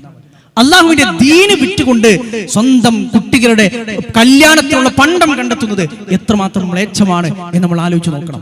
ദീനാണ് ഈ വിൽക്കുന്നത്, അള്ളാഹുവിന്റെ ദീനാണ്. അള്ളാഹു അല്ലാത്തവരോട് ഓരോരോ പ്രശ്നങ്ങൾ പറഞ്ഞ് നമ്മൾ നേരത്തെ പറഞ്ഞതുപോലെ വിശുദ്ധ ഖുർആൻ ഒരാവർത്തി ഒന്ന് അർത്ഥം വെച്ച് ജനങ്ങൾക്ക് പഠിപ്പിച്ചു കൊടുക്കേണ്ട പണ്ഡിതന്മാരെന്ന പേരിട്ട് നടക്കുന്ന ആളുകൾ ഇന്ന് സമൂഹത്തിൽ ചെയ്തുകൊണ്ടിരിക്കുന്നത് എന്ത് തെളിവാണ് ഈ പറഞ്ഞ ഒരു മരുന്നിന് റസൂലുള്ളാഹി സ്വല്ലല്ലാഹു അലൈഹി വസല്ലമയുടെ ജീവിതത്തിൽ നിന്ന് ഖുർആനിൽ നമുക്ക് കണ്ടെത്താൻ കഴിയുന്നത്? മക്കളില്ലാതെ വന്ന് സക്കരിയ നബി അലൈഹിസ്സലാം ചെയ്ത ആ ജീവിതത്തിൽ ആ സന്ദർഭം, അദ്ദേഹത്തിന്റെ പ്രാർത്ഥന വിശുദ്ധ ഖുർആൻ ഉദ്ധരിക്കുന്നത് ഏതെങ്കിലും ഒരു കഥയോ നോവലോ സാഹിത്യമോ ലോകത്ത് മനുഷ്യർക്കിടയിൽ അങ്ങനെ കഥയായി പാടി പറഞ്ഞു പോകണം എന്ന ഉദ്ദേശത്തിലാണോ? അല്ലല്ലോ. വിശുദ്ധ ഖുർആൻ വിജ്ഞാനീയങ്ങളിൽ പഠനം നടത്തിയ ഖുർആൻ പണ്ഡിതന്മാർ പറയുന്നത് കാണാൻ കഴിയും. ഖുർആനിന്റെ 1/3 വരും ഖുർആനിൽ അല്ലാഹു ഉദ്ധരിച്ച ചരിത്രങ്ങൾ, ഖുർആനിലെ ഖസസുകൾ, ചരിത്ര കഥനങ്ങൾ, മുൻഗാമികളുടെ സംഭവങ്ങൾ, പ്രവാചകന്മാരുടെ ഉദാഹരണങ്ങൾ ഖുർആനിന്റെ 1/3 വരും. എന്തിന് അല്ലാഹു ഇത് ഉദ്ധരിച്ചു? എന്തിന് ഈ പ്രവാചകന്മാരുടെ സംഭവം ഇത് ഉദ്ധരിച്ചു? എന്തിന് ഒരു പ്രവാചകന് മക്കളില്ലാതെ അല്ലാഹു എന്തിനു ഉദ്ധരിച്ചു? അതെന്തിനു പറയണം? ആ പ്രവാചകൻ പ്രബോധനം ചെയ്തത് പറഞ്ഞാൽ പോരെ. പക്ഷെ പറയേണ്ടതുണ്ട്. മക്കളില്ലാതെ ബുദ്ധിമുട്ടി ആ പ്രവാചകന്റെ ആ ജീവിത സന്ദർഭത്തിൽ സക്കരിയ എന്ന വലിയ പ്രവാചകൻ ചെയ്തത് എന്തായിരുന്നു എന്ന് ജനങ്ങൾ പഠിക്കേണ്ടതുണ്ട്. ലോകാവസാനം വരേക്കുമുള്ള ഏതൊരു മുസ്ലിമും ഖുർആൻ ഇങ്ങനെ സൂറത്തു മറിയം തുറന്ന്, സൂറത്തുൽ അംബിയ തുറന്ന്, സക്കരിയ നബി തന്റെ ജീവിതത്തിൽ അനുഭവിച്ച പ്രയാസവും തന്റെ ഭാര്യയും അതുപോലെ തന്നെ സക്കരിയ നബിയും കൂടി അള്ളാഹുവിനോട് പ്രാർത്ഥിക്കുന്ന സന്ദർഭവും മനുഷ്യന്മാർ വായിക്കേണ്ടതുണ്ട്. മക്കളില്ലാത്ത മനുഷ്യന്മാരുണ്ടെങ്കിൽ, നമുക്കിടയിൽ അങ്ങനെ ഉണ്ടെങ്കിൽ അള്ളാഹു അവർക്ക് സ്വാലിഹായ സന്താനങ്ങളെ കൊടുക്കട്ടെ. മക്കളില്ലാതെ വിഷമിക്കുന്ന ആളുകളുണ്ടെങ്കിൽ അള്ളാഹു അവർക്ക് സ്വാലിഹായ സന്താനങ്ങളെ കൊടുക്കട്ടെ. അള്ളാഹുവിനോട് പ്രാർത്ഥിക്കുക, അള്ളാഹുവിനോട് പറയുക, അള്ളാഹുവേ ഇനി എന്റെ അവസ്ഥ ഇങ്ങനെയാണ്, ഈ പ്രശ്നത്തിലുള്ള പരിഹാരം തരാൻ നീ മാത്രമേ ഉള്ളൂ എന്ന് കരഞ്ഞ് തഹജ്ജുദ് നമസ്കാരത്തിൽ അതുപോലെ തന്നെ പ്രാർത്ഥന സ്വീകരിക്കപ്പെടുന്ന സമയങ്ങളിൽ അള്ളാഹുവിനോട് പ്രാർത്ഥിക്കുക എന്നതാണ് അതിനുള്ള പരിഹാരം. അല്ലാതെ ഇങ്ങനെയുള്ള ആളുകളെടുത്ത് പോയി കഴിഞ്ഞാൽ നമ്മുടെ 1.5 പവന്റെ പണ്ടം സ്വർണം നഷ്ടമായി കിട്ടും എന്നല്ലാതെ മറ്റൊരു ഉപകാരവും ദുനിയാവിലും ആഖിറത്തിലും ഉണ്ടാകാൻ പോകുന്നില്ല എന്ന് നമ്മൾ തിരിച്ചറിയണം. ഇങ്ങനെ ആളുകളെ പുകഴ്ത്തി പുകഴ്ത്തി പുകഴ്ത്തി ഈ ഓരോ മഹാന്മാരോട് ഓരോ കാര്യങ്ങൾ ചോദിക്കാമെന്ന് പറഞ്ഞു അല്ലാഹു അല്ലാത്ത, അല്ലാഹു പഠിപ്പിക്കാത്ത, പ്രവാചകൻ മാതൃക കാണിച്ചു തരാത്ത ഇങ്ങനെ ഓരോ സംരംഭങ്ങളും സംവിധാനങ്ങളും ഒക്കെ തുടങ്ങി പലതരത്തിലുള്ള ചൂഷണങ്ങളുടെ പഴുതുകളും ഒക്കെ ഉണ്ടാക്കി ഇങ്ങനെയാക്കി അവസാനം ഈ പറഞ്ഞ പല മഹാന്മാരും ഈ പറഞ്ഞ പല ആളുകളും ഇവർ അള്ളാഹുവിന് തുല്യരാക്കി. നേരത്തെ പറഞ്ഞ ആളുകളൊന്നും അങ്ങനെ ഏതായാലും എത്തിയില്ലായിരുന്നു, പലരും അത്രക്ക് അങ്ങോട്ട് എത്തിയില്ലായിരുന്നു. അള്ളാഹുവിനോട് ശഫാഅത്ത് ചെയ്യും, കൂടുതൽ അടുപ്പം ഉണ്ടാകാൻ അള്ളാഹുവിനോട് പിന്നെ കൂടുതൽ നമുക്ക് അടുപ്പം നേടിത്തരാൻ ഈ പറഞ്ഞ ആളുകളൊക്കെ സഹായിക്കും എന്നതായിരുന്നു അവരുടെ നിലപാട്. ഇത് പറഞ്ഞ് അള്ളാഹുവിന് തുല്യനാക്കി എന്നല്ല, അള്ളാഹു ആക്കി എന്നതാണ് നമ്മുടെ കേരളത്തിൽ നമ്മൾ കണ്ടുകൊണ്ടിരിക്കുന്നത്. അള്ളാഹുവിന് തുല്യരാക്കി, അള്ളാഹു ആക്കി. CM മടവൂരിനെ കുറിച്ച് പിന്നെ ഇത്രയധികം കാര്യങ്ങൾ ലോകം നിയന്ത്രിക്കുന്ന മൂപ്പരൊന്ന് കണ്ണടച്ചു കഴിഞ്ഞാൽ ഫ്ലൈറ്റുകൾ കൂട്ടിമുട്ടും. അതുപോലെ തന്നെ ഒരുപാട് ആളുകൾക്ക് സന്താന സൗഭാഗ്യം ഉണ്ടാക്കി കൊടുത്തത് CM മടവൂരാണ്. ആളുകൾക്ക് രോഗം മാറ്റുന്നത് അദ്ദേഹമാണ്. രോഗം മാറ്റാൻ വേണ്ട എന്ന് പറഞ്ഞാൽ ആ രോഗം ഇല്ലാതായി പോകുന്നത് അദ്ദേഹമാണ്. സർജറി നടത്തുന്നത് അള്ളാഹുവിന്റെ ഔലിയാക്കളാണ്. ഇങ്ങനെയൊക്കെ പറഞ്ഞു അവസാനം അള്ളാഹു ഇത്രയൊക്കെ പറയാമെങ്കിൽ പിന്നെ അള്ളാഹു ചെയ്യുന്നതൊക്കെ ഈ മനുഷ്യൻ ചെയ്യുന്നുണ്ടെങ്കിൽ പിന്നെ അള്ളാഹു അല്ലേ എന്നുള്ള ചോദ്യം വരുമല്ലോ. പിന്നെ അള്ളാഹുവിന് എന്താ ബാക്കിയുള്ളത്? അപ്പൊ ആളുകൾ ചോദിച്ചു, മുവഹിദുകളായ ആളുകൾ ചോദിച്ചു. അപ്പൊ അതിന് മറുപടി പാട്ടിറങ്ങി, അള്ളാഹു ആക്കിക്കൊണ്ട് പാട്ടിറങ്ങി. ആ പാട്ട് നമുക്കൊന്ന് കേൾക്കാം. മടവൂരാരാ പടച്ചോനാണോ ചോദിച്ചവരോട് ചൊല്ലു, അതെ അതെ അതെ മടവൂരാണ് ഞങ്ങളെ പടച്ചോൻ അറിയണേ, ഞങ്ങളെ പടച്ചോൻ അറിയണേ. മടവൂരാരാ പടച്ചോനാണോ ചോദിച്ചവനോട് ചൊല്ല്, അതെ അതെ അതെ മടവൂരാണ് ഞങ്ങളെ പടച്ചോൻ അറിയണേ, ഞങ്ങളെ പടച്ചോൻ അറിയണേ. ഓ അല്ലാ മടവൂരേ, മടവൂരേ, മടിയിൽ കനമത് ഉള്ളോരെ കനമത് മടിയിൽ വെച്ചോളൂ, കുൻ ഫയകൂനിൽ കുൻ കുൻ കുൻ കുൻ ഹുവ ഹുവ ഹുവ ഹുവ മടവൂരേ.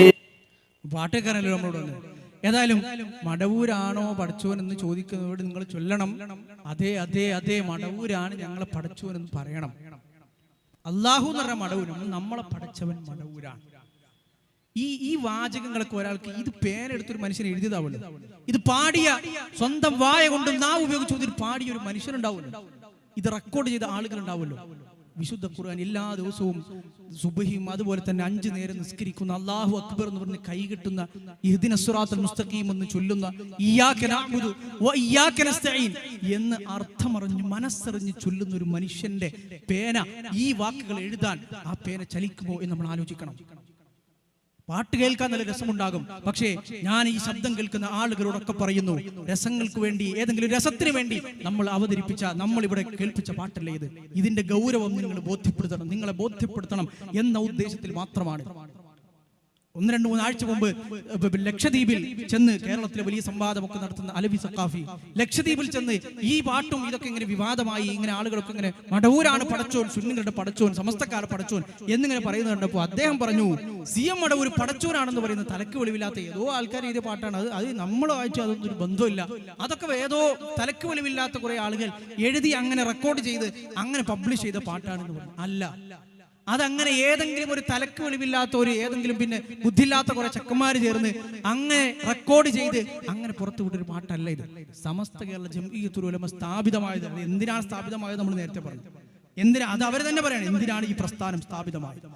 ഈ പ്രസ്ഥാനം സ്ഥാപിതമായത് മുതൽ കേരളത്തിലെ മുസ്ലിങ്ങൾ, അതുപോലെ തന്നെ അതിനു മുൻപും കേരളത്തിലെ മുസ്ലിങ്ങളെ പിഴപ്പിക്കാൻ വേണ്ടി, അവരെ ചൂഷണം ചെയ്യാൻ വേണ്ടി ഏറ്റവും കൂടുതൽ വിശുദ്ധ ഖുർആനിൽ നിന്നും തിരു ഹദീസുകളിൽ നിന്നും ഇസ്ലാമിക പ്രമാണങ്ങളിൽ നിന്നും അവരെ വേർതിരിച്ചു വിടാൻ വേണ്ടി അവർ ഉപയോഗിച്ചിരുന്ന മുഹീദ്ദീൻ മാല, ആ മാല ശരിക്കും അതേ അതിലുള്ള എന്താണോ അതേ ഈ പാട്ടിലുള്ളൂ, അതിലുള്ളത് എന്താണോ അതേ ഈ പാട്ടിലുള്ളൂ. അതിൽ നമുക്ക് കാണാം, മുൻകാല നൂറ്റാണ്ടുകളിൽ ജീവിച്ചിരുന്ന അബൂ മൻസൂറുൽ ഹല്ലാജ് വലിയ സൂഫിയായിരുന്നു. അവസാനം പറഞ്ഞു സൂഫിസം തലയിൽ കയറി അവസാനം പറഞ്ഞു, അനൽ ഹഖ്, ഞാനാണ് പടച്ചവൻ, ഞാനാണ് ഹഖ്, ഞാനാണ് സത്യം, ഞാനാണ് യഥാർത്ഥ ദൈവം. അയാൾ പറഞ്ഞു. അവസാനം അയാളെ ഈ പിഴച്ച വാദങ്ങളൊക്കെ കണ്ട ആളുകളൊക്കെ കൂടി അവസാനം അവിടുത്തെ ഭരണാധികാരി രാജാവ് വിളിച്ചുകൂടി അയാളെ കൊല്ലാൻ ഉത്തരവിട്ടു. ഈ കൊല്ലാൻ ഉത്തരവിട്ട സംഭവം, അബൂ മൻസൂറുൽ ഹല്ലാജിനെ കൊല്ലുന്ന സംഭവം ഇസ്ലാമിക ചരിത്രത്തിൽ പ്രസിദ്ധമാണ്. ഇങ്ങനെ ഒരു പിഴച്ച മനുഷ്യനുണ്ടായിരുന്നു, അയാളെ ഭരണാധികാരി കൊന്നു. ഇതിനെക്കുറിച്ച് മുഹീദ്ദീൻ മാലയിൽ മുഹീദ്ദീൻ അബ്ദുൽ ഖാദിർ ജീലാനി റഹ്മത്തുള്ളാഹിയുടെ മേൽ വ്യാജം കെട്ടിച്ചമച്ച് ഉണ്ടാക്കി പറയുന്നത് നമുക്ക് ചരിത്രത്തിൽ കാണാൻ പറ്റും. മുഹീദ്ദീൻ മാലയിലൂടെ ആള് ഇങ്ങനെ അദ്ദേഹത്തെ കുറിച്ച് എഴുതി വെക്കുകയാണ്, ഹല്ലാജിനെ കൊല്ലുന്ന അന്ന്, ഹല്ലാജെ കൊല്ലുന്നാൾ അന്നു ഞാനുണ്ടെങ്കിൽ അവർ കൈഫിടിച്ചേനും എന്ന് പറഞ്ഞോവർ. ഹല്ലാജിനെ കൊല്ലുന്ന അന്ന് ഞാൻ അവിടെ ഉണ്ടെങ്കിൽ ഞാൻ അവന്റെ കൈ പിടിച്ച് അതിൽ അയാളെ ഹല്ലാജിനെ രക്ഷപ്പെടുത്തുമായിരുന്നു, കൊല്ലാൻ ഞാൻ സമ്മതിക്കുമായിരുന്നില്ല. ഇതിങ്ങനെ പാടി നടക്കുന്ന ഒരു മനുഷ്യൻ പിന്നെ മടവൂരാണ് ഞങ്ങളെ പഠിച്ചു, അതെ അതെ അതെ എന്ന് പാടുന്നതിൽ എന്ത് പ്രശ്നമാണുള്ളത്? ഞാനാണ് അല്ലാഹു എന്ന് പറയുന്നതിൽ എന്ത് പ്രശ്നമാണ് ഈ പറഞ്ഞ ആളുകൾ കാണുന്നത് എന്ന് നമ്മളൊന്ന് ആലോചിച്ച് നോക്കേണ്ടതുണ്ട്. ഇതേ പല ആളുകളും പറയും ഇത് പല ആളുകളും CM-നെ കുറിച്ച് അല്ലെങ്കിൽ മടവൂരിനെ കുറിച്ചൊക്കെ വ്യാജമായി പറയുന്നതാണ്. മടവൂർ അങ്ങനെ അള്ളാഹു ആണെന്ന് പറഞ്ഞിട്ടുള്ളത് അതൊക്കെ ആളുകൾ പാട്ടെഴുതി എന്നുള്ളത് ശരിയാണ്. മൂപ്പർ അങ്ങനെ ചെയ്ത ഒരാളോ അങ്ങനെ വിശ്വസിക്കുന്ന ആളുകളോ അല്ല സമസ്തക്കാർ. മൂപ്പരെ കുറിച്ച് വേറെ ഒരാളും പറയണ്ട, CM മടവൂരിനെ കുറിച്ച് വേറൊരാളും പറയണ്ട, മൂപ്പർ തന്നെ പറയാലോ.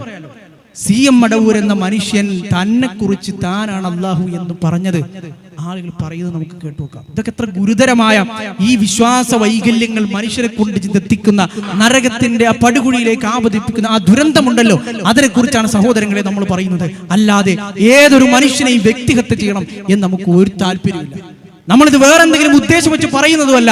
നിങ്ങളുടെ അടുത്തുള്ള അരപ്പവൻ പണ്ടമോ 1 പവൻ പണ്ടമോ ഒന്നും ഈ പ്രോഗ്രാമിന് വേണ്ടി നിങ്ങൾ തരികയും വേണ്ട. നിങ്ങളുടെ നിന്ന് ഒരു സാമ്പത്തികമായ ഒരു നേട്ടവും നമ്മൾ പ്രതീക്ഷിക്കുന്നില്ല. ഈ പറഞ്ഞ കാര്യം സമൂഹത്തിൽ ഇങ്ങനെ ആളുകൾ പറഞ്ഞുകൊണ്ടിരിക്കുന്നുണ്ട്. ഈ ആളുകളെയാണ് അള്ളാഹുവിന്റെ ശരിയായ ദീൻ പറയുന്ന ആളുകളായി നമ്മൾ മനസ്സിലാക്കിക്കൊണ്ടിരിക്കുന്നത്. അത് ശരിയല്ല എന്ന് നമ്മൾ ബോധ്യപ്പെടുത്തുകയാണ്. CM മടവൂർ തന്നെ ഞാൻ അള്ളാഹുവാണെന്ന് പറഞ്ഞു ഉദ്ധരിക്കുന്നത് കാണാം. ഇന്നും മടവൂരിലുള്ള റഷീദ് മുസ്ലിയാർ, എൻ്റെ ധാരണ ഓർമ്മ ശരിയാണെങ്കിൽ അദ്ദേഹത്തിന്റെ പേര് റഷീദ് ഉസ്താദ് എന്നാണ്, ഷെയ്ഖുനാന്റെ കുടുംബക്കാരൻ. അവരുണ്ട് അണ്ടോണയിൽ മഹാനായ ഷെയ്ഖുനയുമായി ബന്ധപ്പെട്ട സംഭവം. അനല്ലാ എന്ന് തന്നെ ഷെയ്ഖുന പറഞ്ഞ സംഭവം ഉണ്ടായി. ആ കാലത്ത് ജീവിച്ചിരിക്കുന്ന വലിയ പണ്ഡിതനാണ് അണ്ടോണ അബ്ദുള്ള മുസ്ലിയാർ. അനല്ലാ, അനാന്ന് പറഞ്ഞാൽ ഞാൻ എന്നാണ് അറബിയിൽ അർത്ഥം. അനല്ലാ, ഞാനാണ്. ഞാനാണ് അല്ലാഹു. ഇത് മൂപ്പർ സ്വയം പറഞ്ഞതാണ് മൂപ്പരെ പറ്റി. നമ്മളൊന്ന് ആലോചിച്ച് നോക്കണം. ഒരു മനുഷ്യൻ, ഭ്രാന്ത് പിടിച്ചൊരു മനുഷ്യൻ പുലമ്പുന്ന വാചകങ്ങൾ ദീനിന്റെ അടിസ്ഥാനമായി പരിചയപ്പെടുത്തപ്പെടുകയും അതിന്റെ പേരിൽ പിന്നീട് വിശ്വാസങ്ങൾ നിർമ്മിക്കപ്പെടുകയും പിന്നെ അതിന്റെ പേരിൽ ആചാരങ്ങൾ നിർമ്മിക്കപ്പെടുകയും അത് വലിയൊരു കച്ചവടമായി രൂപപ്പെട്ടു വരികയും ചെയ്യുന്നത് നമ്മുടെ കൺമുമ്പിൽ, നമ്മുടെ കോഴിക്കോട് ജില്ലയിൽ നടക്കുന്നതാണല്ലോ. കേരളത്തിലാണല്ലോ ഇതൊക്കെ നടക്കുന്നത്. നമ്മുടെ കേരളത്തിൽ പച്ച മലയാളത്തിൽ ആളുകൾ ഇങ്ങനെ പ്രസംഗിച്ചു കൊണ്ടേയിരിക്കുകയാണ്. അല്ലാഹു അല്ലാതെ ആരാധിക്കപ്പെടുന്ന, പ്രാർത്ഥിക്കപ്പെടുന്ന കുറേ ആളുകൾ അവർ സ്വയം അല്ലാഹു എന്ന് പറയുന്നത് ഇങ്ങനെ അഭിമാനപൂർവ്വം ഉദ്ധരിക്കുകയാണ്. വലിയ പണ്ഡിതന്മാർ അവരുടെ അടുത്ത് പോയി അനല്ലാ എന്ന് പറയുന്നത് കേട്ടു എന്ന് ഉദ്ധരിക്കുകയാണ്. സുഹൃത്തുക്കളെ, സഹോദരങ്ങളെ, നമ്മൾ ഗൗരവപരമായി ആലോചിക്കേണ്ടതുണ്ട്. ഈ മുജാഹിദ് ആദർശം ഇവിടെ സംഘടിപ്പിച്ചത് ഈ ഒരു കാര്യം ജനങ്ങൾക്ക് കൃത്യമായി മനസ്സിലാക്കി കൊടുക്കുന്നതിന് വേണ്ടിയിട്ടാണ്. മരിക്കുന്നതിന് മുൻപ് ശരിയായി റബ്ബിനെ മനസ്സിലാക്കുക എന്നൊരു ഒറ്റ ലക്ഷ്യം മാത്രമാണ് ഏതൊരു ആദർശ സമ്മേളനം കൊണ്ടും മുജാഹിദുകൾ ഉദ്ദേശിക്കുന്നത്. ഇത് അല്ലാഹുവിന്റെ റസൂൽ സല്ലല്ലാഹു അലൈഹി വസല്ലമ ജീവിതത്തിൽ അത്രയേറെ ത്യാഗങ്ങൾ സഹിച്ച്, സ്വഹാബികൾ അത്രയേറെ സ്വന്തം ജീവൻ വരെ ത്യജിക്കാൻ തയ്യാറായി ഈ ലോകത്ത് പ്രബോധനം ചെയ്ത ആദർശമാണ്. സർവ്വ പ്രവാചകന്മാരും പ്രബോധനം ചെയ്ത ആദർശമാണ്. ഈ ആദർശം ഉറക്കെ ഉറക്കെ പറയുക എന്നതാണ്. അതിനു വേണ്ടിയാണ്, അത് ജീവിതത്തിൽ പുലർത്തുന്നതിന് വേണ്ടിയിട്ടാണ് നാളെ റബ്ബിനെ കണ്ടുമുട്ടുമ്പോൾ ഒരു മുവഹിദായി അല്ലാഹു എന്തിനാണോ നമ്മളെ സൃഷ്ടിച്ചത് ആ ലക്ഷ്യം പൂർത്തീകരിച്ചവരായതിലേക്ക് കണ്ടുമുട്ടുക എന്നതാണ് നമ്മുടെ ഓരോരുത്തരുടെയും ജീവിതത്തിന് പിന്നിലുള്ള ലക്ഷ്യം. ഇത് ശരിക്കും നമ്മൾ മനസ്സിലാക്കുക. അല്ലാഹുവിന്റെ റസൂൽ സല്ലല്ലാഹു അലൈഹി വസല്ലമ ചെറിയ കുട്ടിയായിരുന്ന തന്റെ പിതൃവ്യപുത്രൻ കൂടിയായിരുന്ന അബ്ദുല്ലാഹി ഇബ്നു അബ്ബാസ് റളിയല്ലാഹു അൻഹുവിനോട് പറഞ്ഞ ഒരു ഉപദേശം കൂടി സൂചിപ്പിക്കാം. ഒട്ടകപ്പുറത്ത് തന്റെ സഹയാത്രികനായി യാത്ര ചെയ്യുമ്പോൾ ചെറിയ കുട്ടിയായിരുന്ന ഇബ്നു അബ്ബാസ് റളിയല്ലാഹു അൻഹുവിനോട് അല്ലാഹുവിന്റെ റസൂൽ സല്ലല്ലാഹു അലൈഹി വസല്ലമ കൊടുത്ത ഉപദേശമുണ്ട്. അതൊരു ചെറിയ കുട്ടിക്ക് നൽകിയ ഉപദേശം എന്നതിനേക്കാൾ അപ്പുറത്ത് ലോകാവസാനം വരേക്കുമുള്ള ഏതൊരു മുസ്ലിമും എല്ലാ ദിവസവും ബാലപാഠമായി പഠിക്കേണ്ട ഉപദേശമാണ്. ഇബ്നു അബ്ബാസ് റളിയല്ലാഹു അൻഹുവിനോട് അല്ലാഹുവിന്റെ റസൂൽ സല്ലല്ലാഹു അലൈഹി വസല്ലം പറയുന്നു, യാ ഗുലാം, അല്ലയോ കുട്ടി, മോനെ, ഇന്നി ഉഅല്ലിമുക കലിമാത്ത്, ഞാൻ നിനക്ക് കുറച്ച് കാര്യങ്ങൾ പറഞ്ഞു തരാം, പഠിപ്പിച്ചു തരാം. അത് നീ ശ്രദ്ധിച്ച് കേൾക്കണം. ഇഹ്ഫദില്ലാഹ യഹ്ഫദുക, നീ അല്ലാഹുവിനെ സൂക്ഷിക്കണം. റബ്ബിനെ സൂക്ഷിച്ച് ജീവിതത്തിൽ ആ സൂക്ഷ്മതയോടുകൂടി മുന്നോട്ട് പോയി കഴിഞ്ഞാൽ അല്ലാഹു നിന്നെയും സംരക്ഷിക്കും. അല്ലാഹുവിന്റെ കാവൽ നിനക്കുണ്ടാകും.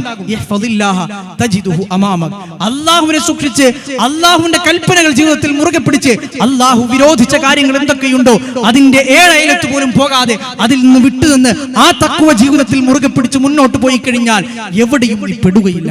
ഇഹ്ഫദില്ലാഹ തജിദുഹു അമാമക, എവിടെ നീ പെട്ടാലും, എന്ത് പ്രതിസന്ധി നിനക്ക് വന്നാലും, ഏതൊക്കെ വൈതരണികൾ നിനക്ക് തരണം ചെയ്യേണ്ടി വന്നാലും, തജിദുഹു അമാമക, അല്ലാഹുവിനെ നിനക്ക് നിന്റെ മുമ്പിൽ കാണാൻ പറ്റും. എന്ന് പറഞ്ഞാൽ അല്ലാഹു എവിടെയും നിന്നെ പെടുത്തുകയില്ല. നീ മുട്ടിപ്പോകുന്ന ഒരു വാതിലുമില്ലാത്തൊരവസ്ഥ നിനക്കുണ്ടാവുകയില്ല. അല്ലാഹു നിന്നെ സഹായിക്കും, സംരക്ഷിക്കും. ഇദാ സഅൽത, വാചകങ്ങൾ ശ്രദ്ധിക്കണം. ഇദാ സഅൽത ഫസ്അലില്ലാ, അതുകൊണ്ട് സഅല എന്ന് പറഞ്ഞാൽ ചോദിക്കുക. ഇദാ സഅൽത, നീ ചോദിക്കുകയാണെങ്കിൽ, പ്രാർത്ഥിക്കുകയാണെങ്കിൽ, ഫസ്അലില്ലാ, അല്ലാഹുവിനോട് പ്രാർത്ഥിക്കുക. വഇദസ്തഅൻത, നിനക്ക് എന്തെങ്കിലും വിഷയത്തിൽ സഹായം വേണം, നീ സഹായം തേടുകയാണ്, ഇസ്തിആനത്ത് ചെയ്യുകയാണ്, ഇയ്യാക നഅ്ബുദു വ ഇയ്യാക നസ്തഈൻ, സഹായം ചോദിക്കുന്നു നിന്നോട് റബ്ബേ എന്ന് നമ്മൾ പറയുന്നുണ്ടല്ലോ. അതുകൊണ്ട് ഇദസ്തഅൻത, നിനക്ക് സഹായം വേണം, നീ സഹായം തേടുന്നുണ്ടെങ്കിൽ ഫസ്തഈൻ ബില്ലാ, അല്ലാഹുവിനോട് മാത്രം സഹായം ചോദിക്കുക. നിനക്ക് ചോദിക്കണം, പ്രാർത്ഥിക്കണം. നിനക്ക് നിന്റെ സങ്കടങ്ങളുടെ ആ കെട്ടുകൾ നിനക്ക് അഴിച്ചു വെക്കണം. നിനക്ക് കണ്ണീർ വാർക്കണം. നിന്റെ ജീവിതത്തിൽ ഏതേത് പ്രശ്നങ്ങളുണ്ടോ അതൊക്കെ പറയണം, പരിഹാരങ്ങൾ വേണം. അല്ലാഹുവിനോട് നീ അത് പറയുക. വഅലം, നീ മനസ്സിലാക്കേണ്ട ഒരു അടിസ്ഥാന തത്വം, അന്നൽ ഉമ്മ, ഈ ലോകത്തുള്ള മുഴുവൻ ആളുകളും ജനസമൂഹങ്ങളും മുഴുവനും നിനക്ക് എന്തെങ്കിലും ഒരു നന്മ കൊണ്ടുവരാൻ, ഒരു ഉപകാരം ചെയ്യാൻ ഈ ലോകത്തുള്ള മുഴുവൻ ആളുകളും തീരുമാനിച്ചു. നിനക്ക് എന്തെങ്കിലും ഒരു ഉപകാരം ചെയ്യണം, ലം യൻഫഉക ഇല്ലാ ബിശൈഇൻ ഖദ് കതബഹു അല്ലാഹു ലക, അല്ലാഹു നിനക്കത് വിധിച്ചിട്ടില്ലെങ്കിൽ നിനക്ക് ഉപകാരം കിട്ടൂല. നീ എവിടെ പോയാലും, ഏത് ജാറത്തിൽ പോയി നീ തപസ്സു ചെയ്താലും, അവിടെ ചെന്നിരുന്നാലും, ഏതൊക്കെ ഭണ്ഡാര കുറ്റികളിൽ നീ കാണിക്കയായി നാണയത്തുട്ടുകൾ നിക്ഷേപിച്ചാലും ആ ഉപകാരം നിനക്ക് കിട്ടാൻ പോണില്ല. ഈ ലോകത്തുള്ള മുഴുവൻ ആളുകളും ഒരുമിച്ച് കൂടി നിനക്കൊരു സംഗതി തരണം, നിന്നെ ഈ ലോകത്തെ ഏറ്റവും വലിയ പണക്കാരനാക്കണം, എന്തെങ്കിലും ഒരു നന്മ, ഒരു ഉപകാരം നിനക്ക് ചെയ്യണം. അല്ലാഹു വിധിച്ചിട്ടില്ലെങ്കിൽ നിനക്കത് കിട്ടുകയില്ല മോനെ എന്ന് തിരിച്ചറിയണം. തിരിച്ചും മനസ്സിലാക്കണം, ഈ ലോകത്തുള്ള മുഴുവൻ ആളുകളും ഒരുമിച്ച് കൂടി നിന്നെ എന്തെങ്കിലും ഒരു തരത്തിൽ ഉപദ്രവിക്കാൻ ആളുകൾ തീരുമാനിച്ചു, നിനക്കെന്തെങ്കിലും ഒരു തിന്മ വരുത്തണം എന്ന് ആളുകൾ കൂടി തീരുമാനിച്ചു, ലം യദുറൂക ഇല്ലാ ബിശൈഇൻ ഖദ് കതബഹു അല്ലാഹു അലൈഹി, അല്ലാഹു നിന്റെ മേൽ അത് വിധിച്ചിട്ടില്ലെങ്കിൽ, നിനക്കത് എഴുതിയിട്ടില്ലെങ്കിൽ ഒരു ഉപദ്രവവും ഒരു തിന്മയും നിന്നെ ബാധിക്കുകയില്ല, ഒരു മുട്ടുപിൻ കൊണ്ടുപോലും നിന്നെ ഉപദ്രവിക്കാൻ ആളുകൾ കഴിയുകയില്ല എന്ന് ഇബ്നു അബ്ബാസ്, അല്ലയോ മോനെ നീ ജീവിതത്തിൽ ഹൃദയത്തിൽ കുത്തിവെക്കണം, ഞാൻ നിനക്ക് കുറച്ച് കാര്യങ്ങൾ പഠിപ്പിച്ചു തരാം എന്ന് പറഞ്ഞ് അല്ലാഹുവിന്റെ റസൂൽ സല്ലല്ലാഹു അലൈഹി വസല്ലം പഠിപ്പിച്ചതാണ്. ഈ ആദർശമാണ് ലോകാവസാനം വരേക്കുമുള്ള ശരിയായ ഒരു മുസ്ലിമിന്റെ ആദർശം. ഈ ആദർശമാണ് ഒരു ശരിയായ മുസ്ലിമിന്റെ ആദർശം. ഇതല്ലാതെ ജീവിതത്തിലെ ഏതേത് ഘട്ടങ്ങളിൽ വന്നാലും അങ്ങേയറ്റം മുട്ടിപ്പോയാലും അല്ലാഹു അല്ലാത്ത മറ്റൊരാളോട് വിളിച്ചു പ്രാർത്ഥിക്കാനോ ആരാധനയുടെ ഏതെങ്കിലും ഒരു ഇബാദത്തിന്റെ നിസ്കാരമോ നോമ്പോ സക്കാത്തോ ഹജ്ജോ നേർച്ചയോ വഴിപാടുകളോ എന്തുമായിക്കൊള്ളട്ടെ, ഏതെങ്കിലും ഒരു കാര്യം അത് ഇബാദത്താണോ, ഇബാദത്തിന്റെ ഏതെങ്കിലും ഒരു ഇനം അല്ലാഹു അല്ലാതെ മറ്റേതെങ്കിലും വ്യക്തികൾക്കോ ശക്തികൾക്കോ ആശയങ്ങൾക്കോ മുമ്പിൽ നമ്മൾ സമർപ്പിക്കാൻ തയ്യാറാവുന്നുവെങ്കിൽ അത് ഇസ്ലാമിന്റെ ആദർശമല്ല എന്ന് നമ്മൾ മനസ്സിലാക്കണം. അല്ലാഹുവിന്റെ പ്രവാചകന്മാർ, മുഹമ്മദ് നബി സല്ലല്ലാഹു അലൈഹി വസല്ലം, സ്വഹാബത്ത്, ഇവരൊക്കെയും സ്വന്തം ജീവൻ കൊടുത്ത് സംരക്ഷിച്ച ആ ആദർശത്തിന്റെ പാതയിലല്ല എന്ന് നമ്മൾ മനസ്സിലാക്കണം. വിശുദ്ധ ഖുർആനും തിരുഹദീസുകളും ഇസ്ലാമിക പ്രമാണങ്ങൾ ശരിയായി എന്താണ് റബ്ബ് പറയുന്നത്, എന്താണ് പ്രവാചകൻ പഠിപ്പിച്ചത് എന്ന് മനസ്സിലാകുന്ന രൂപത്തിൽ നമുക്കറിയുന്ന ഭാഷയിൽ കഴിവിന്റെ പരമാവധി വായിച്ചു പഠിച്ചു മനസ്സിലാക്കാൻ, എന്താണ് ദീനിലെ ആ വിഷയം എന്ന് പഠിച്ചു മനസ്സിലാക്കാൻ നമ്മൾ സമയം കണ്ടെത്തണം. അതാണ് ഇതിനൊക്കെയുള്ള പരിഹാരം. ഖുർആൻ പഠിക്കാൻ, ഹദീസ് പഠിക്കാൻ, ദീനിലെ ഓരോ കാര്യങ്ങൾ പഠിക്കാൻ നമ്മളുടെ ജീവിതത്തിൽ സമയം കണ്ടെത്തിയേ മതിയാകൂ. ഇല്ലെങ്കിൽ ഈ ചൂഷണങ്ങളുടെ പേരിൽ ഈ പറഞ്ഞ പല പഴുതുകളിലൂടെ പല പൗരോഹിത്യത്തിന്റെ ആളുകളും വളരെ വളരെ ഭംഗിയുള്ള വേഷങ്ങൾ ധരിച്ച് ഭംഗിയുള്ള വാക്കുകൾ പറഞ്ഞ് അല്ലാഹു പഠിപ്പിക്കാത്ത, അല്ലാഹുവിന്റെ റസൂൽ സല്ലല്ലാഹു അലൈഹി വസല്ലം പഠിപ്പിക്കാത്ത ഇത്തരം വിശ്വാസങ്ങൾ വളരെ ഭംഗിയോടുകൂടി യൂട്യൂബ് ചാനലുകളിലൂടെ പൊതുവേദികളിലൂടെ ഒക്കെ പഠിക്കുന്നത് അറിയാതെ നമ്മൾ വിശ്വസിച്ചു പോകും. അതുകൊണ്ട് എന്റെ ഈ ശബ്ദം കേൾക്കുന്ന ആളുകൾ പഠിക്കാൻ തയ്യാറാവുക എന്ന് ഓർമ്മപ്പെടുത്തുന്നു. അല്ലാഹു എന്തിനാണോ നമ്മൾ സൃഷ്ടിച്ചത് ആ ലക്ഷ്യം അറിയാൻ തയ്യാറാവുക എന്ന് ഓർമ്മപ്പെടുത്തുന്നു. ശരിയായ തൗഹീദ് പഠിക്കാൻ ജീവിതത്തിൽ സമയം കണ്ടെത്തുക എന്ന് ഓർമ്മപ്പെടുത്തുന്നു. അല്ലാഹു സുബ്ഹാനഹു വ തആല അതിനുള്ള തൗഫീഖ് നമുക്ക് എല്ലാവർക്കും നൽകി അനുഗ്രഹിക്കുമാറാകട്ടെ. ശരിയായി അല്ലാഹുവിന്റെ ദീൻ മനസ്സിലാക്കാൻ, തൗഹീദ് മനസ്സിലാക്കാൻ, ശിർക്ക് ഈ ലോകത്തേക്ക് കടന്നു വന്ന മാനവരാശിയെ നരകത്തിലേക്ക് പതിപ്പിച്ച ശിർക്കിന്റെ നാൾ വഴികൾ പഠിച്ചു മനസ്സിലാക്കിയ സ്ഥിതിക്ക് ആ ശിർക്ക് കടന്നു വരുന്ന മേഖലകളെ സൂക്ഷ്മതയോടുകൂടി കാണാൻ അല്ലാഹു നമുക്ക് എല്ലാവർക്കും തൗഫീഖ് നൽകി അനുഗ്രഹിക്കുമാറാകട്ടെ. വഹാദാ വസല്ലല്ലാഹു അലാ നബീന മുഹമ്മദ് വഅലാ ആലിഹി വസഹ്ബിഹി അജ്മഈൻ വൽഹംദുലില്ലാഹി റബ്ബിൽ ആലമീൻ. ജസാക്കുമുല്ലാഹ് ഖൈറ. പ്രിയമുള്ളവരെ, വിഷയം ഗുരുതരമാണ്.